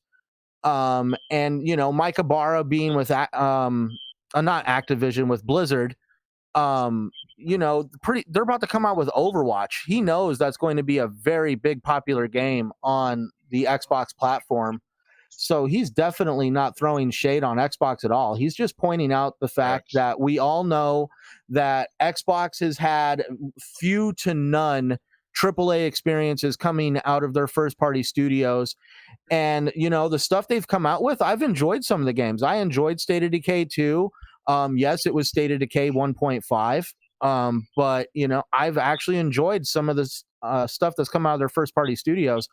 But definitely, we haven't got nothing on the scale of a AAA game outside of Forza, Gears, and Halo. And so I totally understand why they really need to create some AAA experiences that are going to bring over PlayStation fans, because that's what PlayStation fans are used to. Look at the stuff they've I'll be truthful. When I played God of War, when I played God of War and you go into the witches area and you see the turtle stand up and you see all the graphics involved and just that one moment right there. Yeah. That right there just told me this is why I own a PlayStation. Right. The experiences like this. Yeah. No, you're totally right. Like when I got into when you went into that one world where you with the bug looking people. And that was crazy. Like the ones that were killing all the dark elves. Yeah, that was killing all the all the. But Citron, can I ask you a question? That was great. Can I ask you a question? Mark Ybarra had nothing to do with marketing. But why everybody want to talk? He had nothing to do with marketing. Mark Ybarra's title was not head of marketing. He had nothing to do with marketing. No, I was just using him as marketing with him. You can't use marketing with it because he didn't have. That's not his MO. I was just using it as reference that Xbox is changing. An engineer. He's an engineer now. He's moving. What he's saying, 100, he was using it as reference because he's showing a change in Microsoft. That's what he's saying. Right. Yeah. Microsoft would never flip the bill for a commercial back in the day. My thing is, what you call it? Sit there and made that deal. My damn TV. Made the deal. He's getting serious now. Come on in, 100. Get serious with us. Yeah. So, you know what I'm saying? They decided to sit at a table together and say, you know what? Our marketing might be wrong. It ain't just Mikey. Mikey left for a better opportunity. Who don't want to be the HNIC, the head boss in charge? Who don't want to do that? He has that. He been with Microsoft forever, and when he left, he said, man, I'm still an Xbox. I still love Microsoft. I do I still, that I wouldn't be where I would be in life. It wasn't for them. But he's not thing about it. He took that job because he felt like he had the crew in place, or he was going to hire a crew in place for Blizzard, and he was going to do his thing. But he was not a money marketing person. He didn't deal with none of that. He's an engineer. He's a software engineer. Okay, but yeah, okay. Well, let the man respond. Okay, let the man respond. Yeah. Oh no, I was just gonna say that I know. We're seeing a changing Xbox. Definitely, you know, Mike Ybarra had to hit that glass ceiling over there at Microsoft. You know, Phil Spencer brags, I've been with Microsoft for 30 plus years and I ain't going nowhere. You know, like for Mike Ybarra to promote up, some of these executives have to go somewhere, and they've all kind of planted themselves saying they're going nowhere. So he had to seek that opportunity somewhere else. It had nothing to do with him being like, oh man, Microsoft is running themselves into the toilet. It's a dumpster fire over here. I'm getting the hell out. It had nothing to do with that. He reached the ceiling of where he could go because Aaron Greenberg and them ain't moving. I'll put it this way: any of us would have took, because Blizzard saw something in him. Right? Yeah. No. I mean, he's got all types of talent. Yeah, he's got the talent. He's got the wits. He's got all of that. Yeah, real intelligent. So it's not like he's not going like, oh, I'm bashing on everybody. No. But what he's saying is right. It doesn't matter. He didn't say anything wrong. No. Only the trolls made it seem like it was wrong. Right. But he's right. We do want. I like State of Decay too. I also like Sea of Thieves. But we don't have that hard. We got a hardcore game in Gears with the serious storytelling, the murders, the bloodshed. We have that. But we need more. We need more. Can I talk to you for a second? Man to man. Can I talk to you for a second? Man to man. Oh, here we go. Here we go. Oh man, come on. Man to man. Can I tell you that? Just because you bleed green don't mean I got an honest opinion. I can't have an honest opinion that Microsoft needs help. They got the help, and now they are changing. I'm taking the green rag off, and I'm putting on the white one, being neutral. Mm-hmm. Listen here, I was like, you can't be king neutral. What Sony brung out? Nothing to do with Sony. He said a comment about Microsoft. Stop. This has nothing to do with Sony. This got nothing to do with Sony. That is the biggest problem. But but that's the biggest. You I always can't compare it stand with that. Microsoft. I can't stand that. We can't do that. We can't do that. You can't do that. Exact thing. You can't do that, 100. You can't do that. Fuck, we ain't talking about. We will talk about Sony here in the next. You don't know how to think outside the box. Hang on. What I heard in a certain message was. Come on, bro. And what I heard in a certain message was that Xbox ain't going into these super these super AAAs. Nobody said that. Who said that? Yo, what are you doing over there? Yo, buddy, go, man. This guy's bugging, man. You going so far left, man. Come on, reel it back. Where are you going with this? He didn't put on his white bandana. He put on that blue. Yeah, like we all don't be on Xbox Live here in the PlayStation podcast. You scaring me right now. What's going on with you, bro? No, I'm asking a question because it was said. You sound like you eating, so why don't you just eat? Yeah. Hey, don't chew and talk. No. I'm calling your house. I'm telling your mother. I'm calling your house. No, but my thing is, what game? What game was really? Hang on. My thing is, what game was really innovative this damn decade or this damn generation. But that's not from the subject, PlayStation. though. That's not the point of what we're talking about. No, but people saying that Xbox. You drinking that $800 whiskey again? No, Okay. you drinking? All right, No, hang on. Let me talk. Okay, we'll Let me talk. talk. But Y'all I say State of Decay ain't a good game. Hang on. No, People say no, State he of Decay ain't a AAA game. Centurion said that it was a good game. To me. He said it was a It's good a game, but he AAA just said game it to me. was 1.5, which I could agree with him with that. No, it ain't a 1.5. Because I played the original State of Decay, and I played the State of Decay. Y'all gonna make this dude defend It's not Xbox a 1 until he point. turns It's into not the a Hulk, man. 1.5. Wow. So hang on. Okay. So This when man Noonie can't. Cooney comes out, So you telling me this man can't have when an Noonie opinion? Cooney comes out, that's a It's not about PlayStation. Why do you keep talking about PlayStation games? Okay, if even with Xbox, I'll put it this way. Or PC games, because it's on State PC of as well. Decay is a AAA game, and It's not a AAA game, bro. That's a AAA game. It's your AAA. No, It is State a of Decay. AAA game. No, it's not. It's got It's got the game. potential to be. Okay, if it ain't a AAA game, why it keeps on getting content? If you ain't a AAA game, you have to be a AAA game to get content. Come Yo, on. somebody pull a plug. I can't do my boy. What double A game hella get bad. content? Tell me what double A game get content. No, I'll just put it out there. I I'm love going in the State of kitchen. Decay game I'm going in the content. kitchen and finish cooking this chicken breast. He bugging. What double A game get content? Let him know. Get his uncle. Okay, I'll just put it out there. I loved State of Decay 2 so much that I didn't even want that game in Game Pass. I bought it day and date, the Ultimate Edition, physically. Same as me. Same here. Yep. Actually, same as me. I bought Sea of Thieves $60 and have no regrets about it. I bought Sea of Thieves twice. I bought it once physically day and date, and then I bought it digitally just so me and my wife can game share it. Nice. Yeah, no. So listen. 100. I get what you're saying now, but you are going a little bit left because we're going to be talking about PlayStation and Xbox here in the next part. But this. I mean, I don't want you to be quiet, but I just want you to reel it in. That's all, because I'm like, what does PlayStation got to do with what we talking about with Xbox? Listen, everybody knows that we primarily play on this panel on Xbox, but the fact of it is that we are all gamers. We play all these other games, bro. So I mean, look, but you got to bring PlayStation in because I don't hear. There's only two. The order. There's only two games. There's only two games in the last couple of years. I'm gonna say the order 1989 was a double. Okay, hold on. The game. This is it right here.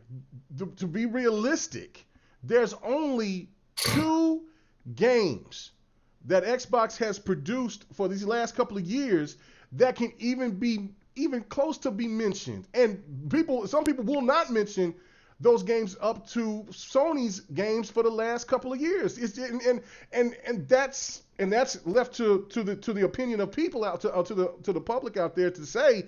But you cannot put up State of Decay 2 up against Horizon Zero Dawn or God of War. Why not? Or Why Detroit. not? Guess You what? just can't. Nobody's playing them no more. Okay, it's not about who's playing them anymore. I'm talking about in the quality of how those games look and how they present to you. Impact. It's about the impact, right? Impact. Like what Look at Record. Said. Look at Record, right? Let's look at one that had potential. Hang on. All right, chill. You had your point. I'm about to make mine, right? He's talking about, you look at those games, if you look at the budget that they had and what they did, you cannot go up against a game that significantly outdoes it in those aspects. But what you grade them is on their merits and their potential and impact. State of Decay 2 was a massive improvement over the first game, which was a $15 arcade game on the 360. They had a bigger budget, and you saw what they were able to do with State of Decay 2. They have potential as a AAA series if they could step up even more with the third one. But what they've shown is that there's been continuous support and improvement of the base game. But you can't put that up against something like Guerrilla Games, who's had experience with large budget games, from despite how you feel about it, with Killzone and everything before when they did Horizon Zero Dawn. I was like, you have to look at what they're capable of. Recore is a game that had potential, but due to certain narratives and things like that, it's going to be put on hold. But that was a game that had impact that wasn't fully realized. That's what you need to look at. All right?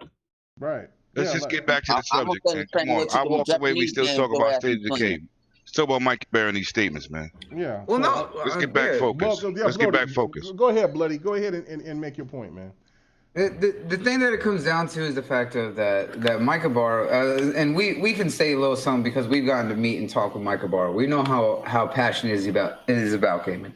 He, like Phil Spencer, were very, very PC people. If anyone has seen half the interviews of Phil Spencer, he's a PC gamer. PC is what got him into it, but he does love his Xbox. That's why they've really recently been trying to unite the two ecosystems together and make it one solid ecosystem, right? Thing is, as kind of Lemon brought up, is that he had to leave because he was stagnated where he was. You know, everyone wants to keep moving up. Everyone wants to keep being able to do more. And everyone that's there that they have in head of every subsidiary in every major department, they don't want to move. They're happy and they're right where they are, and they have the synergy that they need to make that machine run. He's hungry for more, so he went to a place where he could be more. But he's gonna talk openly. But the fact is that people are taking this narrative completely sideways with it, and they were trying to make him see, oh, he hates Xbox. He can speak all this and that. But if you look at every tweet that he put out afterwards, he's like, no. He's like, I love Xbox. He's like, I stand by Xbox. He's like, I just know that they have a lot of improvements coming. And he's like, and there's stuff that even I don't know. He's like, so I hope to see how it comes and see what the future holds. And as soon as he said that, everyone shut up and stopped claiming him again. It just goes to show that people just take these stupid words for stupid narratives and stuff like that. That's not what was being entailed. I was like, Ybarra literally just is saying that he wants to see more bigger AAA experiences. It's what we want. We have the smaller titles. Not necessarily indie titles, but the smaller AA experiences. We have those on lockdown. We have games like Ori and the Blind Forest. We had State of Decay before it can be even bigger, and everything else that's come before it. I was like, that's what also has been the success of Game Pass, by having a lot of smaller titles be able to get that extra notice there from developers coming from the ID at Xbox. That is what that whole department is for. That's what everything is for. They have the AA or the II for independent games. They have that all unlocked. But people are wanting, and I agree, that they want that big budget AAA experience. They want games like God of War. They want games like Horizon Zero Dawn. Not necessarily those games. I mean, there's going to be people who want exact copy and clones of those games. But the biggest aspect is that they want games that have that kind of budget, that have that kind of impact. We're seeing that alone with what Ninja Theory is doing with Hellblade, right? Look at what Hellblade 1 did. Small, AA game that had real big impact. You give them a massive budget and a chance to improve. Look at what Hellblade 2 is already doing to shock everyone, right? That's what it means to have AAA potential, and that's what we want more of. That's what needs to be done. And Mike Ybarra, speaking on that, is just stating what we've all said for years. I was like, we happy with everything that we have, but we as gamers and consumers want more. We want stuff that always has substance, and that's the way it should be. You got to pay the bills. Yeah, I got to pay the bills twice. That's why I'm stopping too. Yeah, let's go to the top one. Yeah. I'm not reading now. I'll let you take the first one from Internal Lock. Okay. Infernal Lock said this is why you don't drink a lot. And I'm guessing that one is aimed at Mr. 100. All right, I'll take the next one. Infernal Lock with the $5 donation. Appreciate you. State of Decay 2 was made before Microsoft bought Undead Labs, so it can't be up there. That true or false? That is true. That is true. That is true. Like I said, they had. That was like before. Remember, they were independent. Wasn't it like it was a testing ground for them before Microsoft really made that push for them? Yeah, because of the fact that they, like I said, the first game was a $15 arcade game that they made independent, right. and then they helped to fund it a little bit more when they were working on State of Decay 2. But that wasn't before they gave them the, hey, guess what? You know what? You got all the money that you need now for your game. I was like, they gave them an improved budget to be able to really pursue the kind of vision that they had with the first game. Okay. All right. Yeah. Cool. I mean, this is also, and this was the point that I wanted to make with what Mike Ybarra said, which the naysayers really didn't go out there and post. Only thing that I seen was that they said that now Mike Ybarra, even though he is no longer with Microsoft and he is not under the lock and chain as so many was trying to say, they're trying to say, oh, this doesn't look right. Microsoft forced them to say this. Okay, here we go. So he says, let me go back to it. I gotta find it again. Sorry, guys. I had it. Okay, he said, after all this hoopla and everything, I guess he's seen like, look, man, people taking my tweet way overboard. And so he says, Xbox next generation is going to be epic. And that team kicks ass. I love them to death. They work so hard for all gamers. The platform team is fantastic, and I know they'll deliver the hardware and the platform software for the best game developers can achieve. Take it to the bank. So he says that again. Oh no, this doesn't look right. Something's wrong with this. And let's go back even further to when he first announced that he was leaving. And this is what he said. He says, after 20 years in Microsoft, it's time for my next adventure. It's been a great ride at Xbox, and the future is bright. Thanks to everyone at Team Xbox, I'm incredibly proud of what we've accomplished, and I wish the best. More soon on what's next for me. So, that right there tells you that he don't know everything, but he knows that how he's left it is in a bright position. But nobody didn't want to hear that. Nobody didn't want to talk about that. Because that doesn't fuel fire for the trolls. Right. That's why. Right. So, and they always going to take something that could be twisted negatively and say some negative stuff. That's why you can't pay attention to them. No, yeah, and that's you can't. Yeah, and that's to me is what is like I agree with what everybody on the panel is saying. Even with 100, when he was going left, is that look. This isn't a matter about PlayStation. This is about Xbox. Xbox got to get their own stuff together. Their perception has been their perception for the last couple of years, and this is what I've been saying here, even for about the last month, is that the messaging seems to have hit home, and they are actually going after anybody who's trying to make up any type of crazy notion about whatever, and then they have somebody that jumps in and they destroy it. Normally, they would just let it slide and let it filter and let it get worse and worse, and it would become a snowball. And then by the time that they want to say something, it'd be too late, because then when Phil would say something on a podcast or in an interview, then people would still call him a liar or still come out and they say, oh, well, this is just PR talk. Right now, everything that's been negative towards the Xbox or has been alleged to be negative, they have killed it. And I love it. That is the new part of this new phase. And look, I've said it and I'll continue to say it. They are not playing this generation. This next generation's coming up. They're not playing. And Centurion said it himself. It's like, look, they're holding all their cards, and then they're going to just unleash the hounds. So I mean, and PlayStation's got to do the same. I mean, there's no doubt. There's two reasons why PlayStation is silent. They're in a moment of saying, "Oh shit, Microsoft ain't playing," or they got the shit where they saying, "Look, we got some hot fire too." So let's go ahead and get to the next topic. He never said, like, one thing I want to leave off of what Mike said. Could have been said for any company. Absolutely.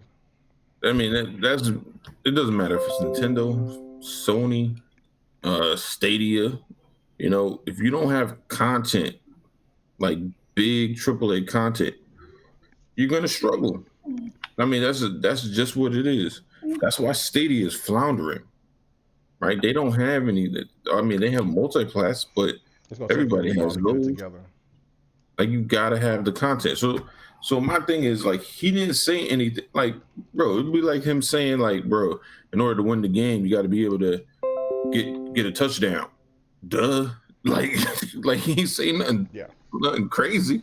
Like, if you can't score, you're not gonna win. Like, so that's all he's saying is he's like, look, man, kicking field goals is cool, but and that'll get you to a certain point. But at some point, you're gonna have to get some touchdowns, and and that's all he's saying, man. And for anybody to just be like, "See, that's what I've been saying," like, motherfucker, you're not saying anything nobody else is. Like, come on. Yeah. And why build the most? Next gen they aiming for defenses with power. Why aim for defenses and don't give people graphical games to take advantage of your own system? Right. That don't even make sense. No, it don't. So like I said, it's not an insult what he said. He said the right thing, and he said what we've been saying. But he also, in the same comment, said the future looks bright, and he don't even know everything. Yeah. Come on. I don't even see how you twist stuff like that. It don't even make sense. Because you know what? These guys act like Microsoft didn't go to their own studios and ask what levels of power that they want. They just think they went to a third party and just said, okay, what kind of power y'all want? Okay, we'll just have third party make games and we're going to just make AA games. No, bro. Like, if Sony wouldn't get away with that, why would Microsoft try to get away with that? The main reason why they bought the studios is because the AAA games that they were trying to put out, they couldn't guarantee that they would come out because they have no control over that. That's why they need their own studios. Yep. It's not fucking rocket science. Right. But people act dumb as hell. Like, see, that's one of my biggest problems with this community, man. People try to act smart, but be dumb as shit. A lot of dumb motherfuckers. You want to talk about money marketing and Microsoft should invest their money like this. The motherfucker ain't even graduate high school. Like, fuck out of here, nigga. Shut your dumb ass up. Oh god. Oh my goodness. Damn. Live man on Donald Trump. I love it. Anyway, so let's get to the next topic, and then if we got a little time, I'm gonna go ahead and we try to squeeze in that last topic. But let's get into the price point. Because to me, I think that this is probably the most important, other than the power, other than the software. Because, you know what I'm saying, all of those things are very important. But when it comes down to it, everybody's checking their wallet. So that's where we're going to start here and go from here. Now, you hear the rumors about the PlayStation 5 is going to be cheaper because it's going to be alleged to be 9.2 T-flops, which I give a fuck about a T-flop, pterodactyl, snazzle, razzle, fraggle rock. I don't care, right? I just want to see what this thing what these consoles can do, what kind of games are they going to be providing, etc. But price is important to me. So obviously, if that is true about this, the alleged 9.2 teraflops, and so which means it's not going to be 12 T-flops like allegedly the X series, then obviously that means that they're aiming for a cheaper price point, which means if Xbox is going to be more powerful and they're not going to compete with whatever the price point may be, then that means maybe the Xbox is going to be more expensive. So will we see another 2013 again where people are going to be looking at their wallets more than they're going to be looking at the games? I'm going straight to our guest, Centurion. What do you think about this? And give us your thoughts of what do you think the prices might be? Oh man, the price of the Series X and the PS5. PS5. Okay, so I might have an unpopular opinion. I think there's going to be $100 difference between both consoles. Oof. Now, at the beginning of this generation, we were forced. Well, I don't want to say forced, but if you wanted an Xbox, you'd pay $100 more for a console that actually had less power. We were forced. Yeah. So, I love the Connect, but we were forced. Yeah. Yeah, we were forced. Yeah. Yeah. So, we paid $100 more for a console with less power. Mm-hmm. And that was the biggest gripe. Now with a $100 more price tag, the proof is going to be right there. You're buying a more hopped up console. But now here's the funny part. Microsoft being the one company that's actually in a position to either break even or even take a small loss on a console, but I don't see them taking a loss. At the very least, they'll probably break even to be as competitive as they can. No, they'll take a loss because typically most companies takes a loss in the beginning. Yeah. See, I'm really hoping they do that, but I've Except heard the Switch. I've heard other guys like saying that the days of companies taking losses on consoles are fading away. They're going to start just at least breaking even. So I really hope they do get very competitive with Sony. The PlayStation, though, if the specs turn out to be true, it does make me think in my mind that they were worried more about price over power, because they do know there's that golden sweet spot when it comes to getting somebody to want to buy a game console, and it's always around $400-500. Now I honestly thought that the Series X is going to be around $600. At least that's what it was in my mind. So you're saying the forbidden number for which is in the history for the consoles. I know this is a new era, new time. Gaming is is what we've seen so far from what they showed. Gaming is PC. Console gaming is at PC level. It's finally caught up to PC. There's no doubt in my mind about that. I don't care what some of these PC guys will come out and say. Oh, I got a Titan 12 with 20,000 RAM of no. You got probably around what everybody else got, and you ain't gonna have as much power as these consoles are gonna have. But you're telling me that Microsoft is going to take the risk, going to risk it all and throw out a $600 console? See, now that's where at least the only way the $600 console price tag in my mind would work. If it was around $500, I would be jumping up and down for joy, because I'm already bracing for 600, because obviously you hear all these words like tariffs and trade war and stuff like that, and that stuff affects gaming whether we want to admit it or not. Very true. But yes. now so now if by some chance Microsoft does have the mythical unicorn known as the Lockhart, which is supposed to be their cheaper version, that's the only way the $600 price tag is going to work, because they're going to be like, hey, there's the $400 console right there if you want it, or you could pay $200 more and get that beast over there. At that point, you kind of negate the whole problem of it being too expensive, because as much as people want to gripe about $600, go try to build that as a PC.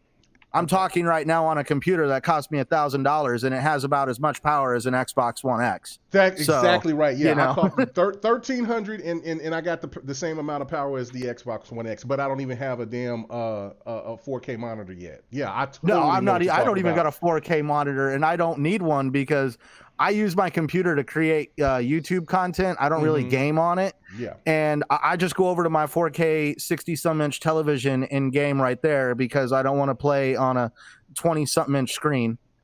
Exactly. But yeah. No, I totally agree with you. Yeah. So I'm the same exact way. Yeah. No, I think. I think a lot, mostly console gamers, they have access to get a gaming PC or build their own gaming PC. It's just the fact that the convenience of a console is just so much better. And if you want to hear convenience, I'm not trying to hype Dealer's show, but if you listen to his show on Tuesday, I love listening to his show. I listen to it once in a while. Yeah. Show on Tuesday, Colt Eastwood was having issues getting on the show. It was cutting in and out.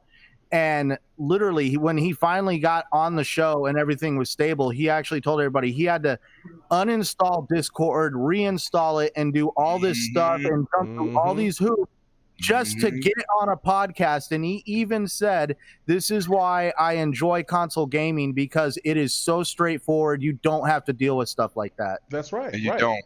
It's more straightforward, and everybody don't have the money to build a gaming PC. No. They're talking about a $500 console too much. You're not even getting a high-end graphic card for $500. Oh, God, no. I got a monster PC, a monster, and trust me, I just use it for my video editing.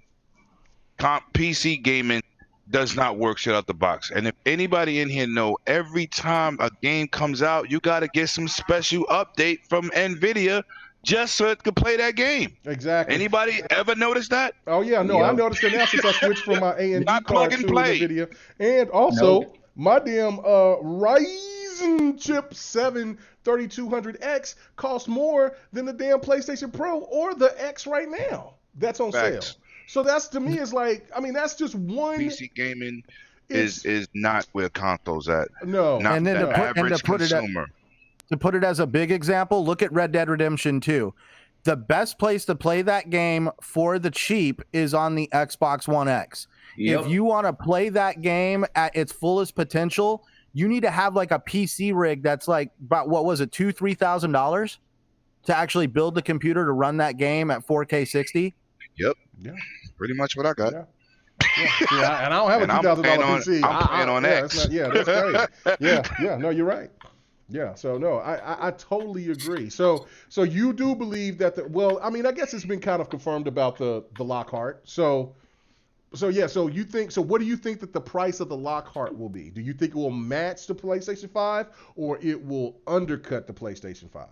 Oh, if Xbox is being as aggressive as they are, it will be at the very least matching them. But if they want to be extremely aggressive, I would undercut PlayStation. Okay. I'm just saying, if I was in charge of Microsoft, I was in Phil Spencer's position, I would try to, if I could convince them to take a loss on the Series X, I would definitely force that. But I mean, like, I would literally be out for PlayStation's lunch, purely because like this whole generation, they've been tearing us down. And I would really want to show them that, you know, we can definitely box when it comes down to getting in the ring and actually, you know, holding our own. Yeah, no, I totally agree with that. I mean, I like that. I do like that. I think that it does make sense. I mean, and that would be a good strategy as well to undercut.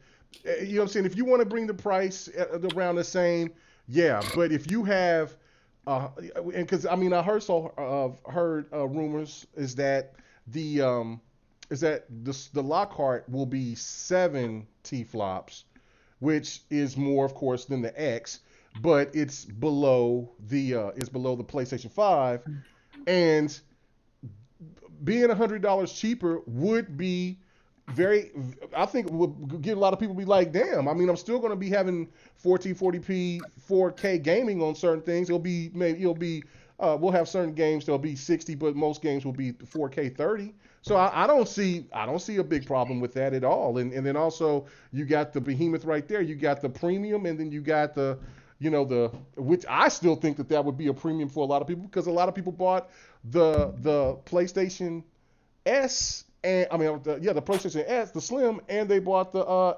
Xbox S in the Sad Edition, or the Sade Edition, as our boy Pred say. So I don't know, man. Yeah, the Sade Edition. So I don't know, man. That's a good point. That's good. That's good stuff. All right. Oh no, you got something else to say? I was just gonna say, I never forgot about the PS3 $600 price tag. For some reason, everybody always forgets about that. When it first came out, it was $600, and the guy was saying, "Just go out and get a second job if you want one." Oh yeah, no. It's not out of the realm of. It's not out of the realm of ordinary into thinking that, you know, what if these game consoles once again want to try to push that envelope just to see if the market accepts it, and if not, they bring the price down. You know, they also lost that generation back. Yeah, I was just going to say, yeah. Oh, yeah. Yeah. That was the right maneuver for Xbox, and then everything else was perfect for the 360 at that time. But now, in their defense, we're now going from a console that is actually starting to push the boundaries when it comes to console and PC. Back in that day, that was like, you know, that was a total like, wow, I can't believe you're going to charge people that much for a PS3. They had two outlooks that people forget. They was trying to put that cell processor in everything, microwaves, cars. They was trying to use the PlayStation 3 platform to catapult that cell processor as being able to do the God's work. Okay. Yeah. Then they was trying to put Blu-ray players in people's homes, because they had a $1,200 Blu-ray player at the time. Technically, they was shooting themselves in the foot with a $600 Blu-ray player in the PS3 versus the Sony's standalone machine, which was $1,200 at the time.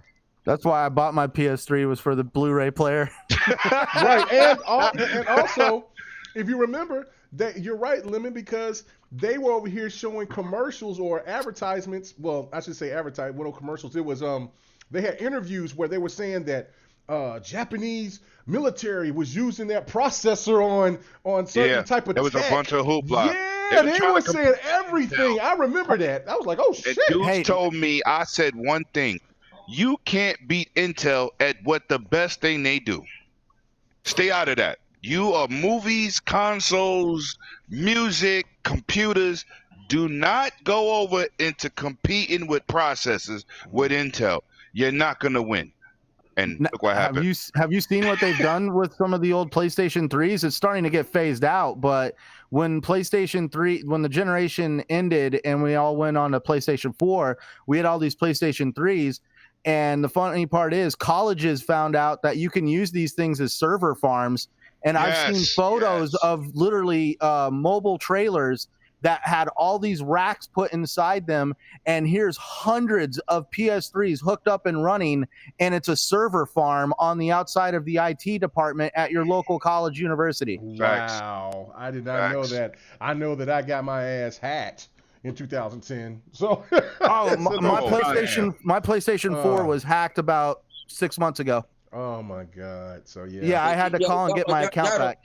Y'all forgot what y'all talking about, this pricing and all this other stuff. Mm-hmm. I'm gonna hit y'all with the whoopty whoops and the oopty doops. Okay, hit us.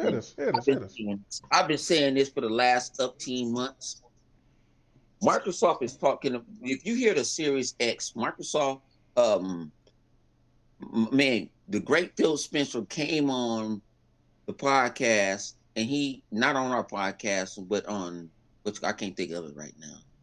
They could kick it in. He came on he went on Major Nelson podcast and he explained. He said, this is a series of Xboxes. Y'all talking about the Lockhart. Only thing the Lockhart, I'll put money on the wood. The Lockhart might be a version of it where it don't have a disk drive in. Other than that, it's not no lower version, because you know what the series of Xbox is? It's the Xbox One X that we got now that already runs 6K, 4K 60. That is it, really. Now they might have a version where they take the drive out. Other than that, that bad boy going to be $500. The Series X. The Series X is going to be $500. Okay. And I'll put money on the wood. Okay. What do you think how much you think the Lockhart's going to be? It ain't no Lockhart, period. Why y'all see? There ain't no such thing. Guess the Series X is the Lockhart. Now, they might make another version of the Series X with not a drive, because what Phil said, everything that we got now, we can take with us. And there's a lot of us that go digital. Okay, so all of them physical. So you're saying that basically that they're going to phase out the S and just leave the Saturday edition. Think about the this. Fat S will be gone, and then okay, go ahead. No, I'm sorry. Go ahead. What? Look what they always said. Mm-hmm. If the S drops, the X gonna drop. Right. Yeah. No, you're right. So if you can get an X for $250 and you can still run 4K 60, who wouldn't pick that up? No, I agree with that. I agree with that point. But I'm saying, so you're saying that Lockhart is probably a diskless X. A diskless, right? It's the same down specs as the regular Series X. That's why they see it's not the Series X, but the X. The Series X is the new Xbox. I think it will be. I think it will be a version where it doesn't have a drive in it.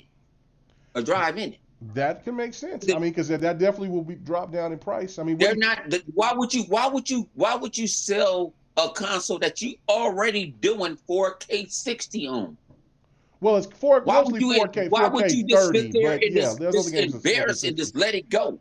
No, you don't do that. That's why they call it the Series X. The X ain't going nowhere, because what the X can do? The X can do what? 3 generations now? They can't do 4 generations because the 4th generation ain't out. Yeah. All right. Well, I mean, that makes. I'm not. Look, 100. You know what I'm saying? He's not. I'm not, because I said this a while back. Is that, you know what I'm saying? And hold on, since you're on, we at the 2-hour mark. So if you can you stay on for another 15, 20 minutes? Oh, dude, no, it's all good, man. Okay, I'm here all night. Because we're gonna wrap it up. I'm having a blast. I'm gonna be truthful. This is the most I've laughed on any podcast. I'm having a blast. Oh yeah, GRG, man. We all about having fun, man. So I hope that means that this won't be the last time that you come onto the show with us and and be a guest, man. That would be Oh great. no! Anytime you want me to be a guest, shoot me a message, man. This is fun. Oh yeah, well, anytime you want to come on, brother, man, we got no problems with it. We got no problems with it. People are entertained and having a good time with you. So, other than that, yeah, we're just gonna go about 15, 20 more minutes, guys. We ain't gonna do 3 hours. We ain't gonna do that. We're gonna try to start 2020 on a reasonable time frame. You know what I'm saying? Because I don't want to do them 3-hour podcasts. I didn't do it anyway. So okay. So basically, what do you guys think about what Hunter is saying? Like, okay, do you think that a discless X is really the Lockhart? And it's not a new console that's going to be 7 T-flops. It's just going to be the X at a way lower price, because I think that would make more sense to where it would be $100 cheaper. Now, Centurion, which, it makes sense too, that they could have this kind of hybrid console that can be at the same price point as the PlayStation 5. Where are you guys at on this? I mean, anybody jump in? I mean, Bloody, Well, Live, whoever. Yeah. I think they shouldn't bring out no Lockhart. The X is more than enough. I said I don't think they should, because the Xbox One X is the most powerful console right now, right? You drop the price $150 to $200. They done made their money on it, and you bring out the Series X. Now you got a fully 4K lower end model that you don't gotta reinvest into, and now you got your Series X. It just makes sense. I don't think they should just confuse the market and bring out two consoles and make one less powerful. You already got one full 4K 60 capable enough. You have it. Drop the price. People want it. They'll buy that one. They're complaining about it now. I think they would revamp the Xbox One X purely because I originally thought that the Xbox One X was going to be a full-blown Lockhart, like 100 said. I thought that was going to be their Lockhart until you have heard them talk about how they want to get away from using Jaguar cores. Right. So they would probably revamp the Xbox One X to kind of get away from the Jaguar core at least. And that would make a lot of sense. And it would still be affordable. That expensive GDR6. Well, no, they can't do that. No, they're not. That's expensive in its own right. They'll probably just do it like a regular Ryzen, and then they'll customize that like they did the Jaguar. Yeah, it could. Think about it. They made a chip that could do 4K 60. So then, you want people to get back into your brand. You know what I'm saying? So you can sell it at a certain thing, but they're not paying the same much as what they paid for that chip before, what they paying for it now. It's cheaper. So you got to think about it that way. You know what I'm saying? I know, they're going to make one that's going to be revamped. And it's not, now, they could do that. But the thing about it is, I think they can still sell it at $250, $300. Oh, there's no doubt that they can sell a discless X for $300 or less. But they don't really save no money taking the disc out. It's only $50. It's not even expensive. That's not even a big thing to talk about. But I don't think because the SAD should have been a $200 system. Or $150 system. It should have been. They took out the disc. A Blu-ray, 4K Blu-ray drive is not even expensive. It's $50. No, you're right. So we had that conversation. Remember, I was like, "It's only $50." Yeah, it's only $50. Yeah, you can go find one at shit. You can go to swap meet and find one for cheap. Yeah, they're not. It's not a big thing. Oh, they're gonna take out the disc and they're making a system. That's not no damn discount. Microsoft, Sony, the big boys buy in bulk. When you buy in bulk, so it's a tad bit cheaper. But I'm talking about to the consumer, it adds up to be $50. Okay. When it hits us. Livewire, you're quiet. What is your thought? What is your thoughts on this? You and Bloody are actually quiet on this. I'm surprised Bloody's been quiet on it, but Live, you've really been quiet on this. Okay, I'm just waiting for cats to get their thoughts out. Well, no, everybody jump in on this one because you know what I'm saying. I kind of want to hear everybody's thoughts instead of me just individually break it down. Just everybody just be respectful and let that individual say what they want to say. But go ahead, Live, Bloody. We'll get to you. Okay. All right. Well, I'll go first real quick. Looking at price versus why would you do that? Power, right? I say I'm not sure if the Xbox is going to be 500. I'm not sure if it's going to be 6. Yeah. Why would you do that? Because you're running. They're the same. What are you talking about, his son? You might get some graphical thing about it, but you're really buying the same. Wait, what are you talking about, bro? 8K. No, he's talking about the consoles. Oh, no, when I'm like the way he was talking, I wasn't sure if he I didn't know if he was talking to his son or if he was talking to us because he sounded like in the distance. He might be laying down again. Yeah, but what I'm saying is I don't know how much it's gonna cost. It could be 5, it could be 6. But what I'll say is this: if Xbox could show the power difference, that's all that matters, right? Because Hellblade looks crazy, right? That looks better than anything I've ever seen, period, until this point. Now, Hellblade is made by Ninja Theory. Is Ninja Theory a better developer than Naughty Dog? I mean, they'll tell you no, but I mean, Ninja Theory is. It seems like may have been. I don't know. Okay. I'm not going to go full left. I'm just going to go partially left. Ninja Theory has, for the stuff that they do, they're really one of the. I know that there's other devs out there that does really good face. Quantum Dream does a fantastic job with facial recognition and stuff like that, but. There's only really those two that I could actually look at, unless there's some PC developer out there. Of course, I'm sure that there's some out there that can make facial recognition look as good as what Ninja Theory does. Like that shit that they did with the original Hellblade was crazy. And if you go back to Heavenly Sword, the facial recognition and shit that they had there, and just the way that the character models looked was just stupid. So I don't know. I think that they're up there. They just need a bigger staff, and I think now since Xbox is giving it to them, I don't know. I think that they could be, next year. They're smaller than Naughty Dog. They're smaller than Santa Monica. And so the game kind of reflects that. It looks amazing, but it doesn't look like on the level of like a God of War or a Horizon Zero Dawn. Well, you're talking about a game that's only been made by 20 people compared to Santa Monica. And I totally get that. Yeah. And that's what my point is. The thing that separates now with Sony's developers, what you have is a separation of a lot of them been together longer, right? And so you're trying to make up a lot of distance as far as camaraderie and cohesion, right? But the thing is, it's almost like being a boxer, right? You can best somebody. You've been on your sports analogy shit tonight. Oh, yeah, best believe. Okay, go ahead. So you can best somebody like say me and Lemon are boxers, right? Like I got skill.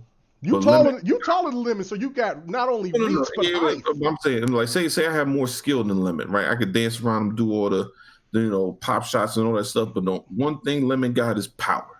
So even if I could dance around and get all the little points, if he gets one clean shot, it's lights out. Man, right? You better don't give ever. You know what? Hold on. Let pause. God damn it, pause. I don't ever want you to give Lemon that type of credit to make him feel like I don't give a damn if he had Mike Tyson power. You got to tell me as a man, talk to another man, I'm still going to whoop his ass. That's his version of 100 hate. Welcome to the club. He hating on the dude on the analogy. It ain't real life. Good Jesus. Wow. Hey. I watched that Dave Chappelle marathon. And this is why we can never hit 2 hours, because at some point or another it becomes all bullshit. No, but what I'm saying is, when you can see, like, people, because this is the main point I'm trying to make. People constantly make up the point where they say power doesn't matter, right? They're saying it's all about the games. But the difference is, when the power is so much greater, that could be the difference in balancing both the two. You see what I'm saying? Where a smaller studio now has the advantage of a fucking uppercut that they never had before because they have such a high power advantage with them. See what I'm saying? because the multi-class are going to be what the multi-class are. But if you give somebody that much power and say do what you want with it, now the next whatever PlayStation game isn't going to look vastly better than the next Xbox game. You see what I'm saying? Right. Because even though PlayStation has been around longer and some of the developers have more experience in some cases, right? When you give the other studios that power advantage, that shit's gonna be hard to be like, to just be like, oh no, I don't, that doesn't matter. And God forbid, when PlayStation shows one of their main games and it don't look as good as Hellblade, oh, that's gonna be a fucking problem, dog.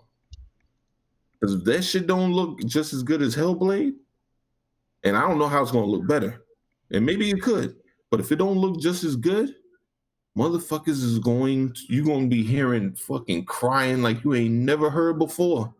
You wanna hear hooves scraping in on the concrete, tears in the ground. Bro, this shit gonna be crazy, bro. Oh man. Whatever PlayStation show, it gotta look as good as that. And if it don't, man, mark the calendar, because that is the day that a lot of ponies will die. Shoot. Wow. He said no. Hey. Motherfuckers going.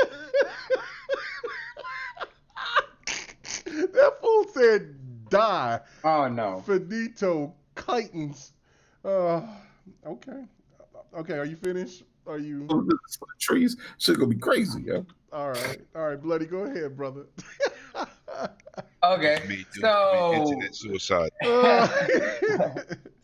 So basically, the way I feel about it is that I don't think Lockhart is a separate console because of the fact that I was like, well, there's definitely some companies that could do the multiple SKU models and things like that, phones and things like that. Mm-hmm. We see that a lot, but people always tend to go for the stronger phone, the one that has the most memory, the one that has the most storage, the one that'll do all the fancy stuff. People, when they first see about something new, they want to know about all the fancy things that's capable of. So when people hear about the new versions of the phones, they're like, oh, well, what can that one do? Well, what about that one? That one can do more than that. I want that one. They want the one that can do more.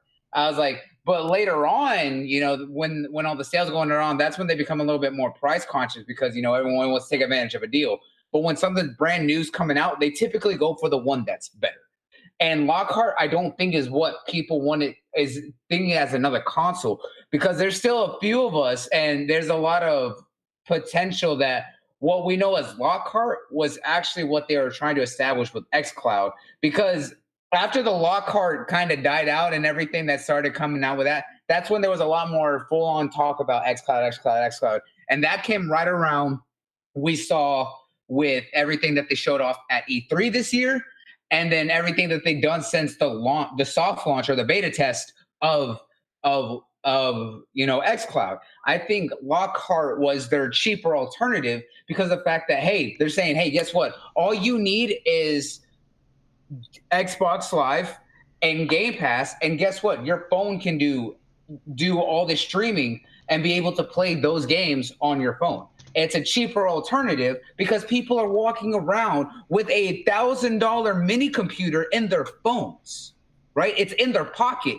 And some of those have fairly high processors and fair storage. And with the data networks that are coming out, one with already how great Wi-Fi networks have gotten over the past few years and are getting to, and now with the new wireless networks coming out with 5G and everything, why wouldn't they want to make that as an easier alternative? Because most people are going to have phones.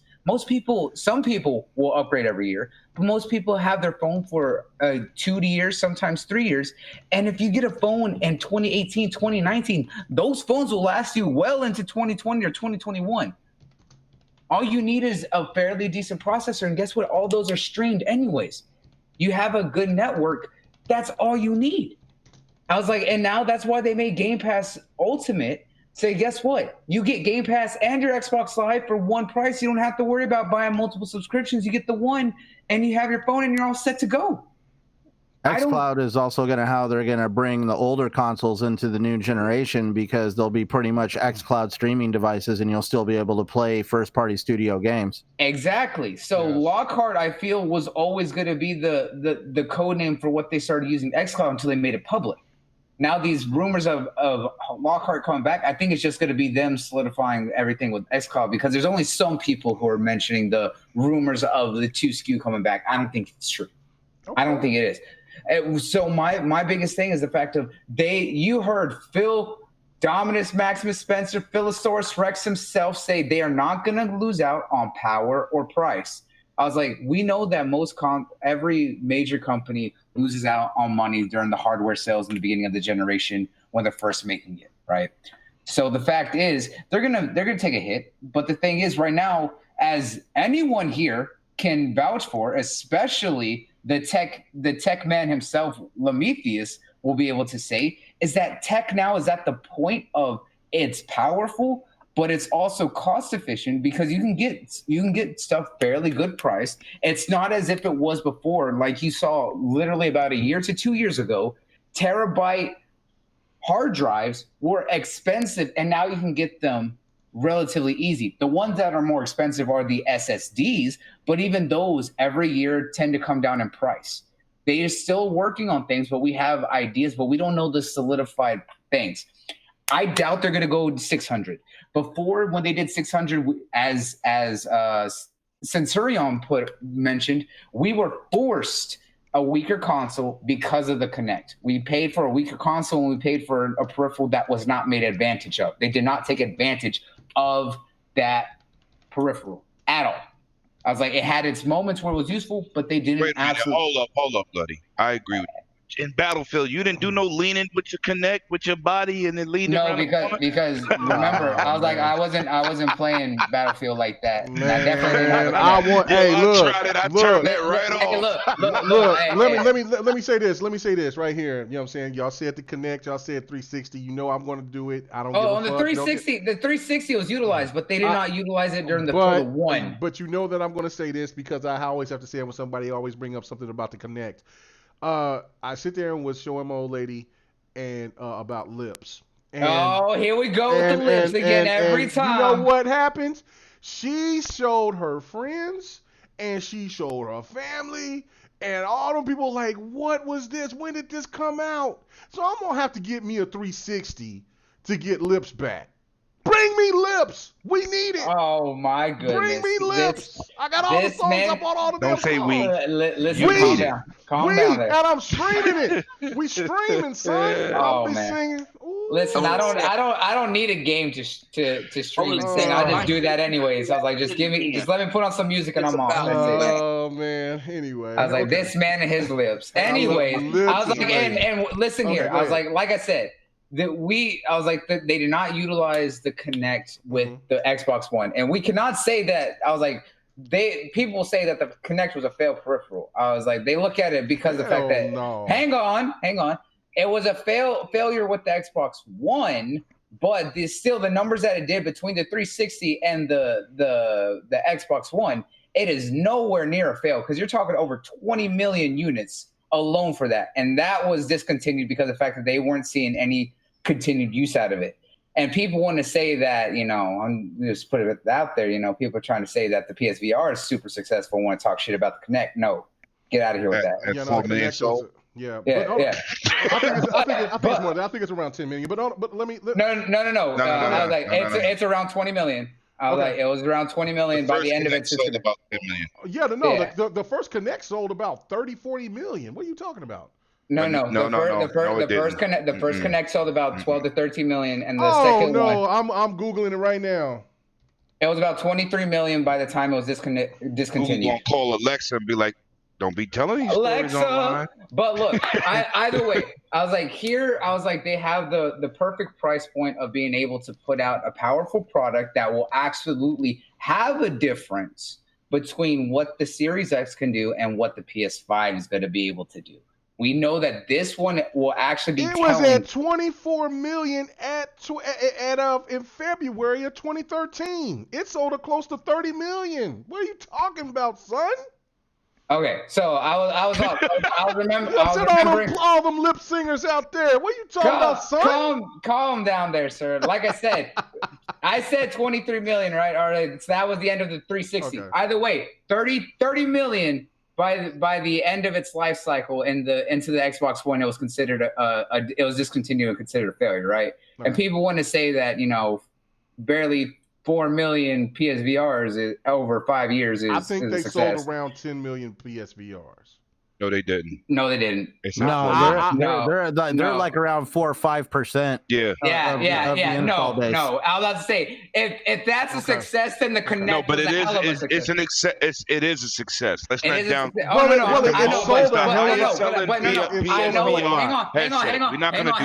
Hang on. I know it's a success for VR headsets. Right, but that's what it is.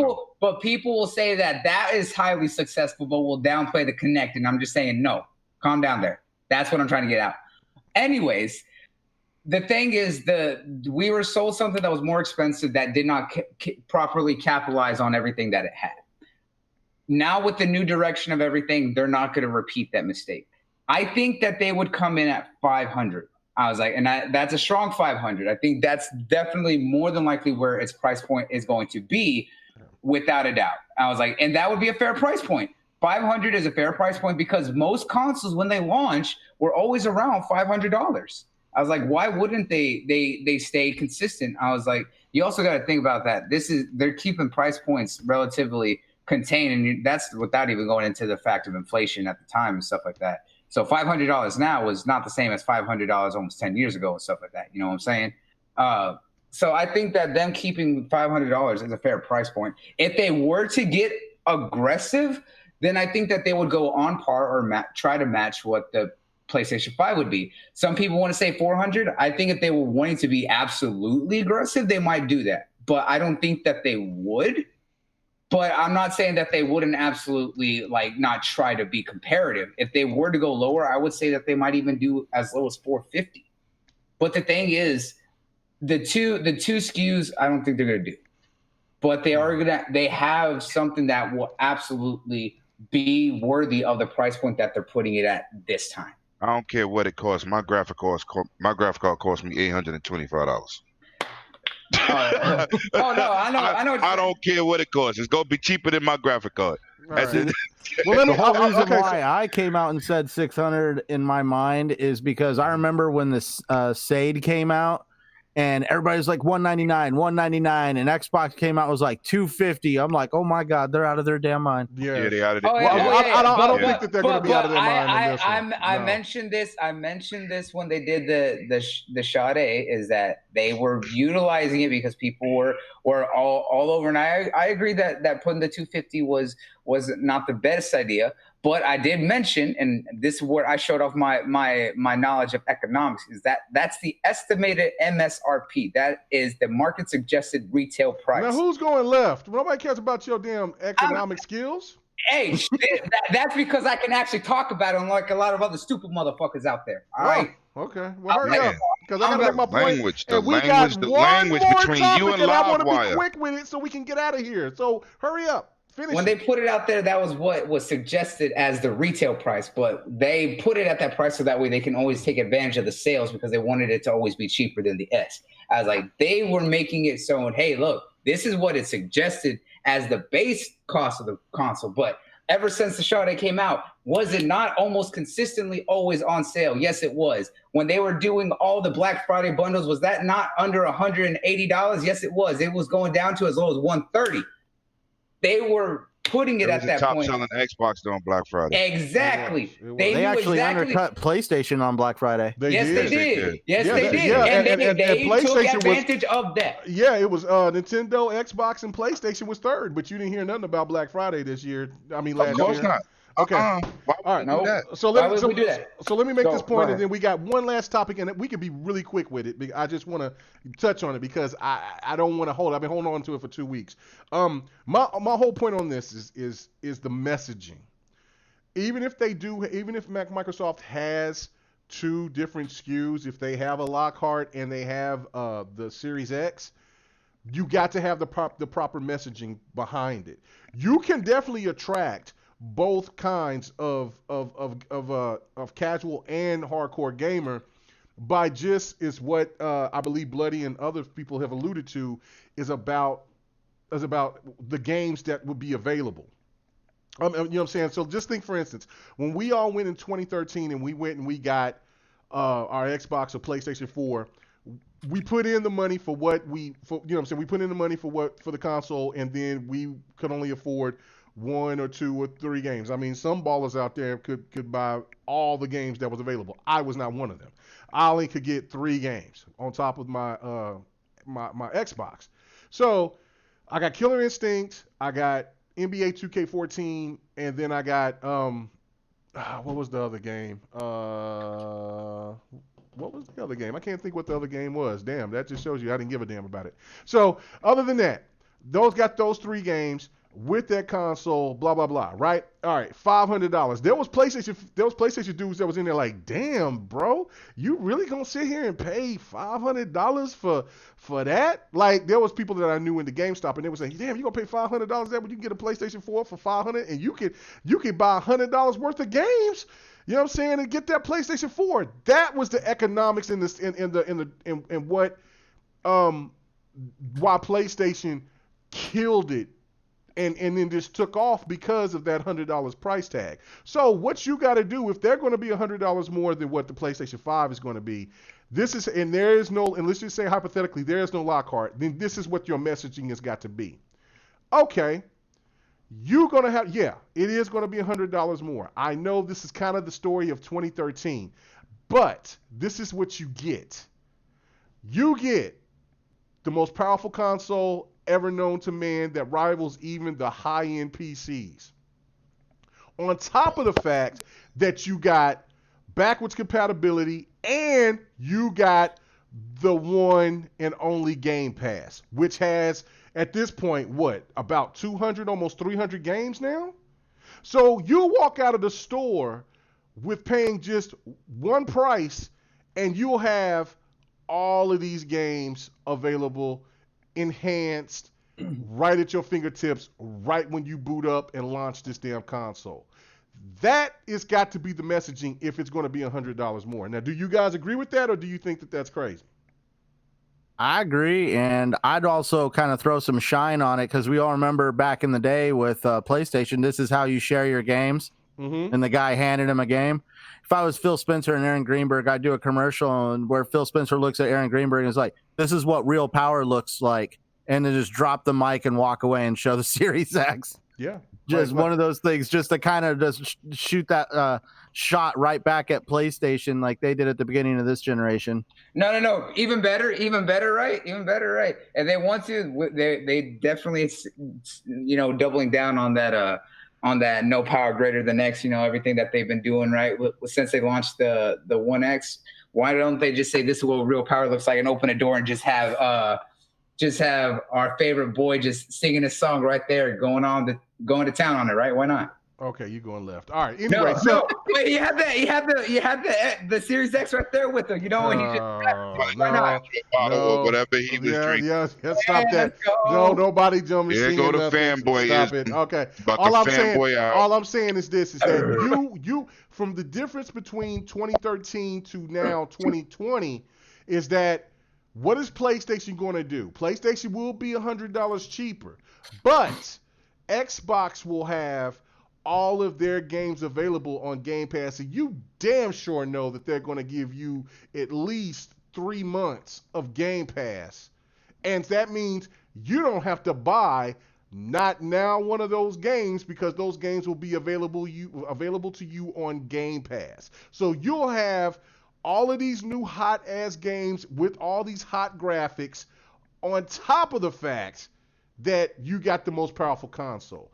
That is the only way that your messaging will happen that can, now of course the salesman's got to give it to you, but that's why Microsoft has got to lay that message down. If there is not a cheaper option available for the masses.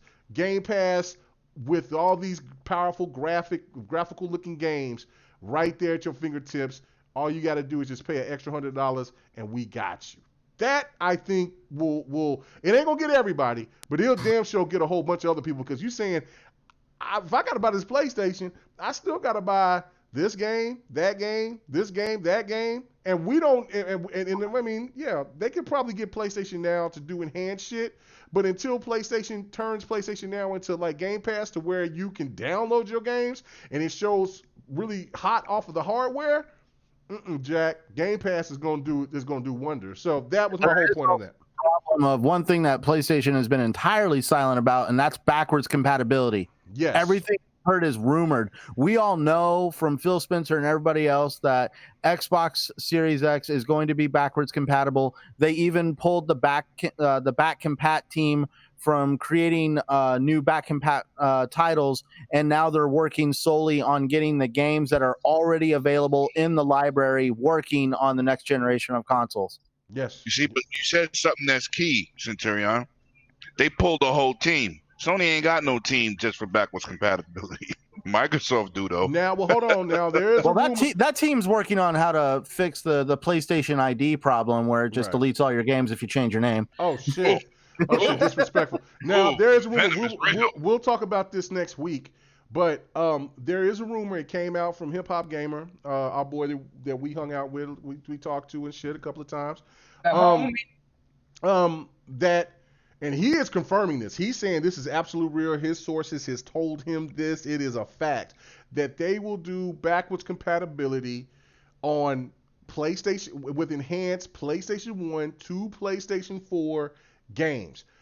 That would be impressive and insane because when you look at the lineup, I mean, PlayStation has damn near 10, 12, 13 years, you know what I'm saying, of, they have a whole nother generation with PlayStation 1 there to have at the fingertips, you know what I'm saying, and you got an enhanced Toshinden and Legend of Legaia and all these other games. I'm buying. I'm all in. You know what I'm saying? I'm all in on that. Now, I am going to say this. Will the gamers be involved in that? That's different. Team. We'll see. Let's hope it's not the same team that did that PlayStation 1 Classic. You're right. You're right. I got that shit still in my closet. Do you see PlayStation backwards compatibility as something they're just going to give people free of charge? No. It's going to be a part of PlayStation Now. I guarantee you. That's exactly what they're going to do. They're going to make it enhanced.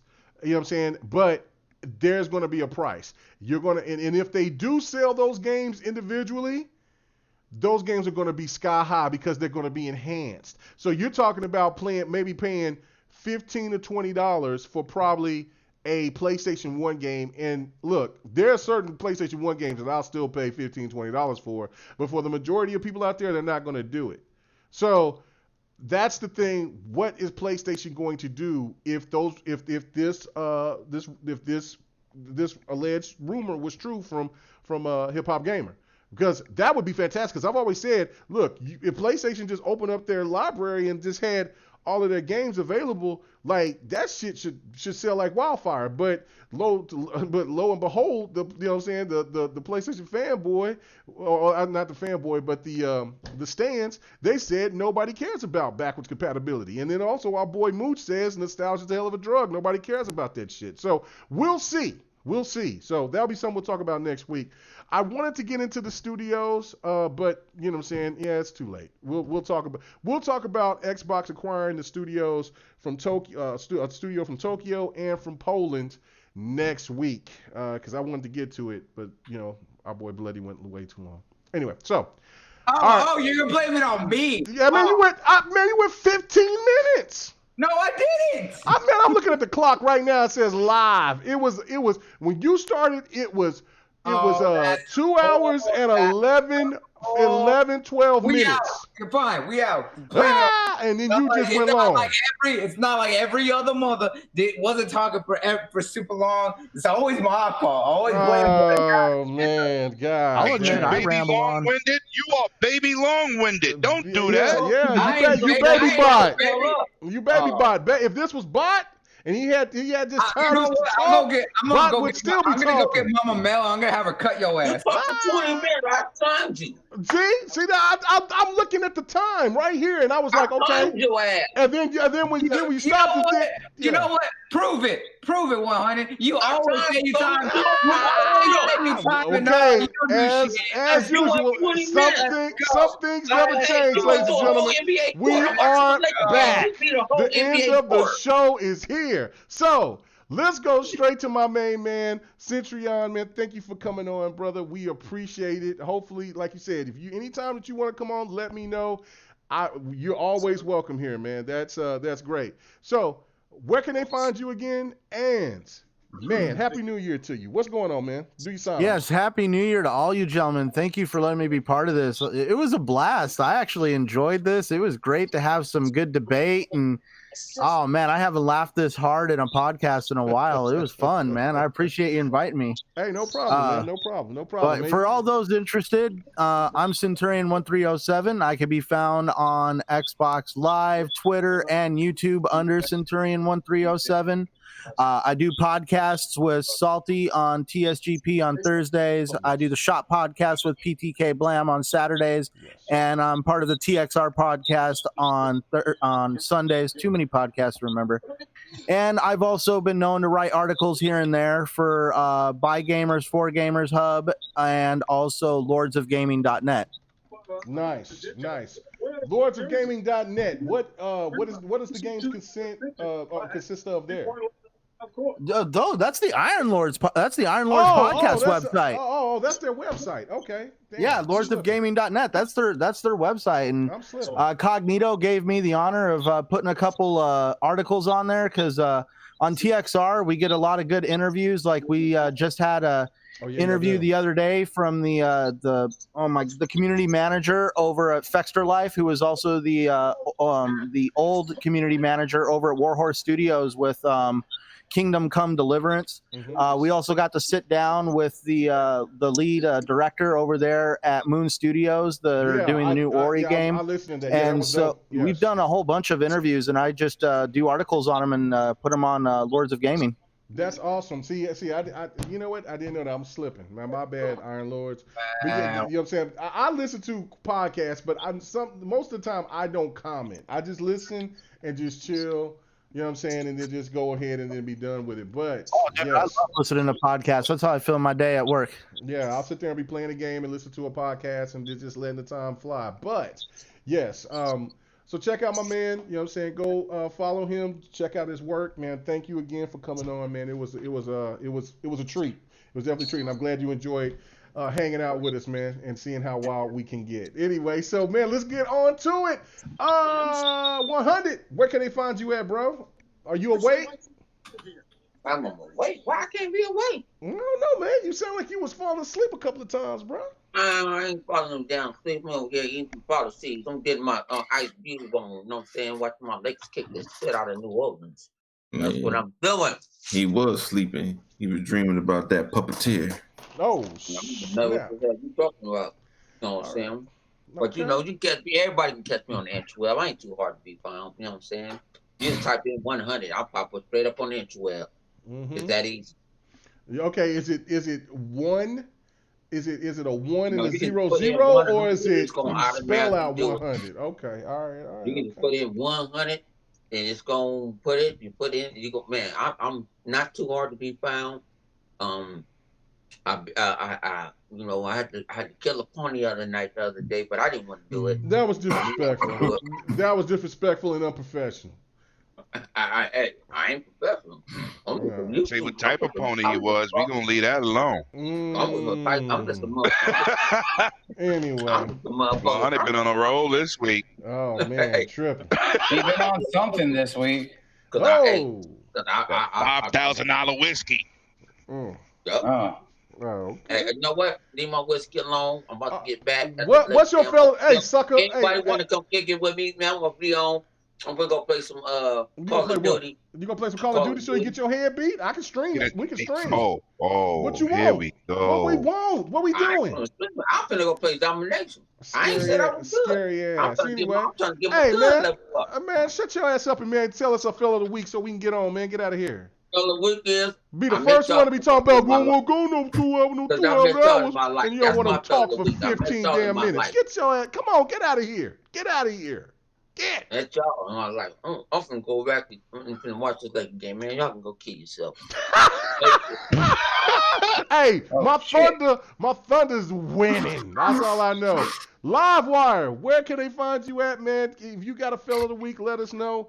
Man, you know what I'm saying? I hope you, before you get into your spill, Donald Trump, make sure that you let us know that the Thunder is 7 of 8 this month. Well, no, I'm sorry. This month they're 14 and 13 and 7 of 8.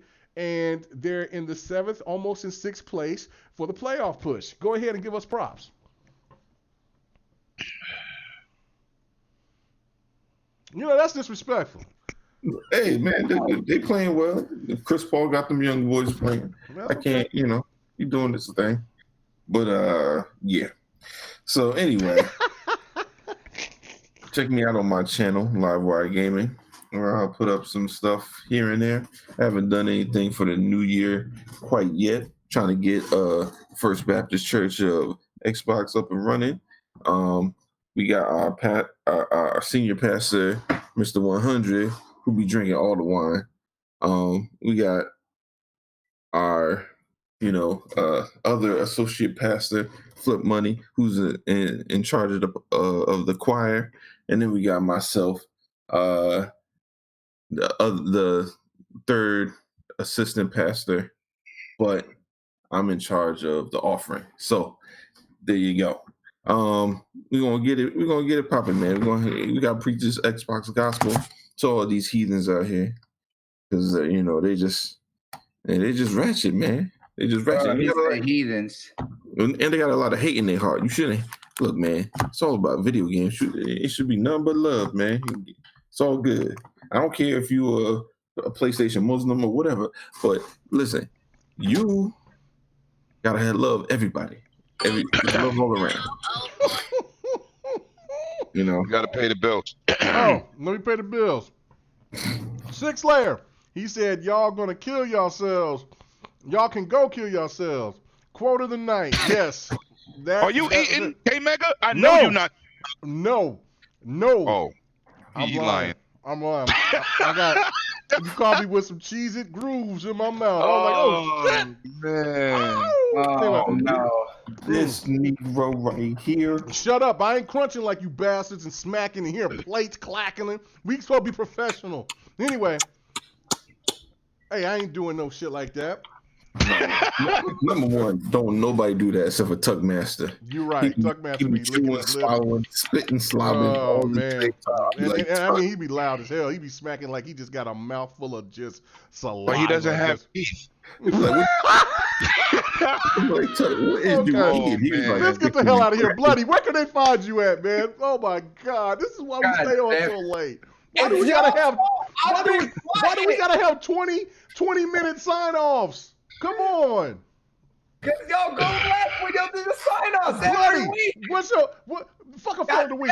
Where can they find you at? Where can they find you at? They can find me everywhere on Twitter, Instagram, Facebook. They can find me on Square Stream 4 or 5 times a week. And they can catch me on Saturdays on the Smash Podcast on YouTube, all at Bloody Nuts, BLOODIE_KNUX.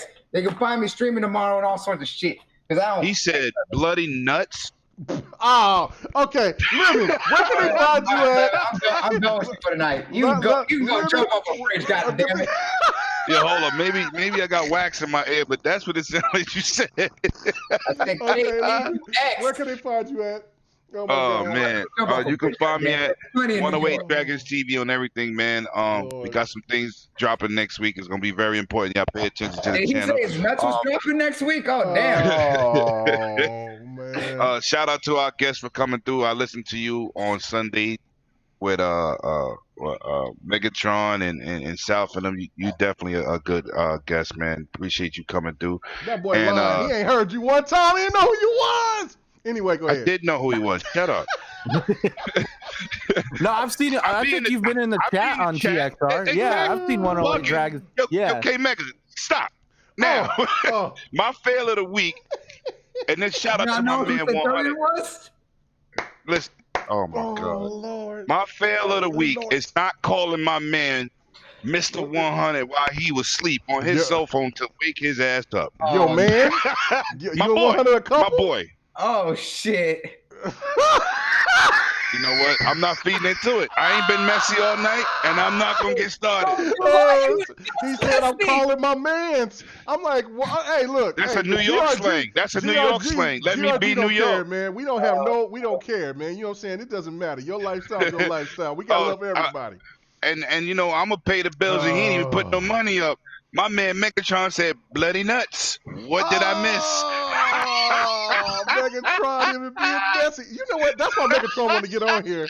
He wants to go way left. So Centurion, you understand? Megatron is ready to get cut loose. I know that y'all got to be professional and keep it right. You know what I'm saying? I know Tim Dog. That's why Tim Dog goes there, fuck with Next Gen and them, and then everybody else, and he gets cut loose.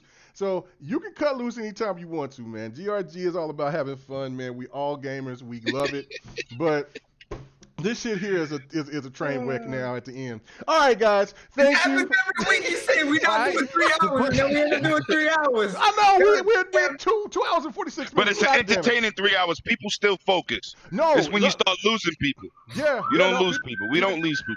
So we good. I know, but he just like, he says every week, we ain't doing no 3 hours. Stay tuned next week. 20 damn minutes, it's already over. Stay tuned next week. Bloody showing bloody nuts. Don't worry about it. He got you. Lord. Anyway, so no, we ain't doing thank that you guys so much for hanging out with us. 2020, as you can see, we still some damn fools, but we doing big things. A lot of stuff coming. We're getting merch, ladies and gentlemen. So if you want some Devin the Gamer, you want some K Mega, you want some lemon, some bloody, some well, that sounds what some. All the ladies want some lemon. No. They don't want some 100, some even, you know what I'm saying, of the live wire, you know what I'm saying, our Donald Trump, you know what I'm saying, and even Triple Cup Chuck. I know he's been gone, being the Yang Gang, doing all types of weird shit, but stuff. It is what it is, man. He's still part of the family. I know he's been gone. He'll be back here eventually. So, but shout out to other than that, man, you want some GRG merch, all that stuff, you know what I'm saying, when we start presenting this stuff out here, I would love to see you guys post that and let us know what you got. We're going to be doing big things. I'm starting to stream now, having a great time doing it. And as always, though, ladies and gentlemen, we will see you next week. And this is the only options you have in 2020. If you aren't going to bed because you got to go to work, then you either get to be gaming. And if your ass ain't gaming, then there's only one other thing that you need to be doing other than running from the cops over there where Livewire is at. Word. And what is that, gentlemen? They're trying to get people off. Pants off! Dance off, baby. Thank you so much for hanging out with us. We are out. And if you haven't accepted your Lord and Savior Phil Dominus Spencer, I know we long as fuck. Join the First Baptist Church of Xbox. Oh my goodness, we're out of here. PlayStation Nation, baby. I'm gonna start playing my PlayStation collection and start getting through and knocking them out. We out. Oh shit.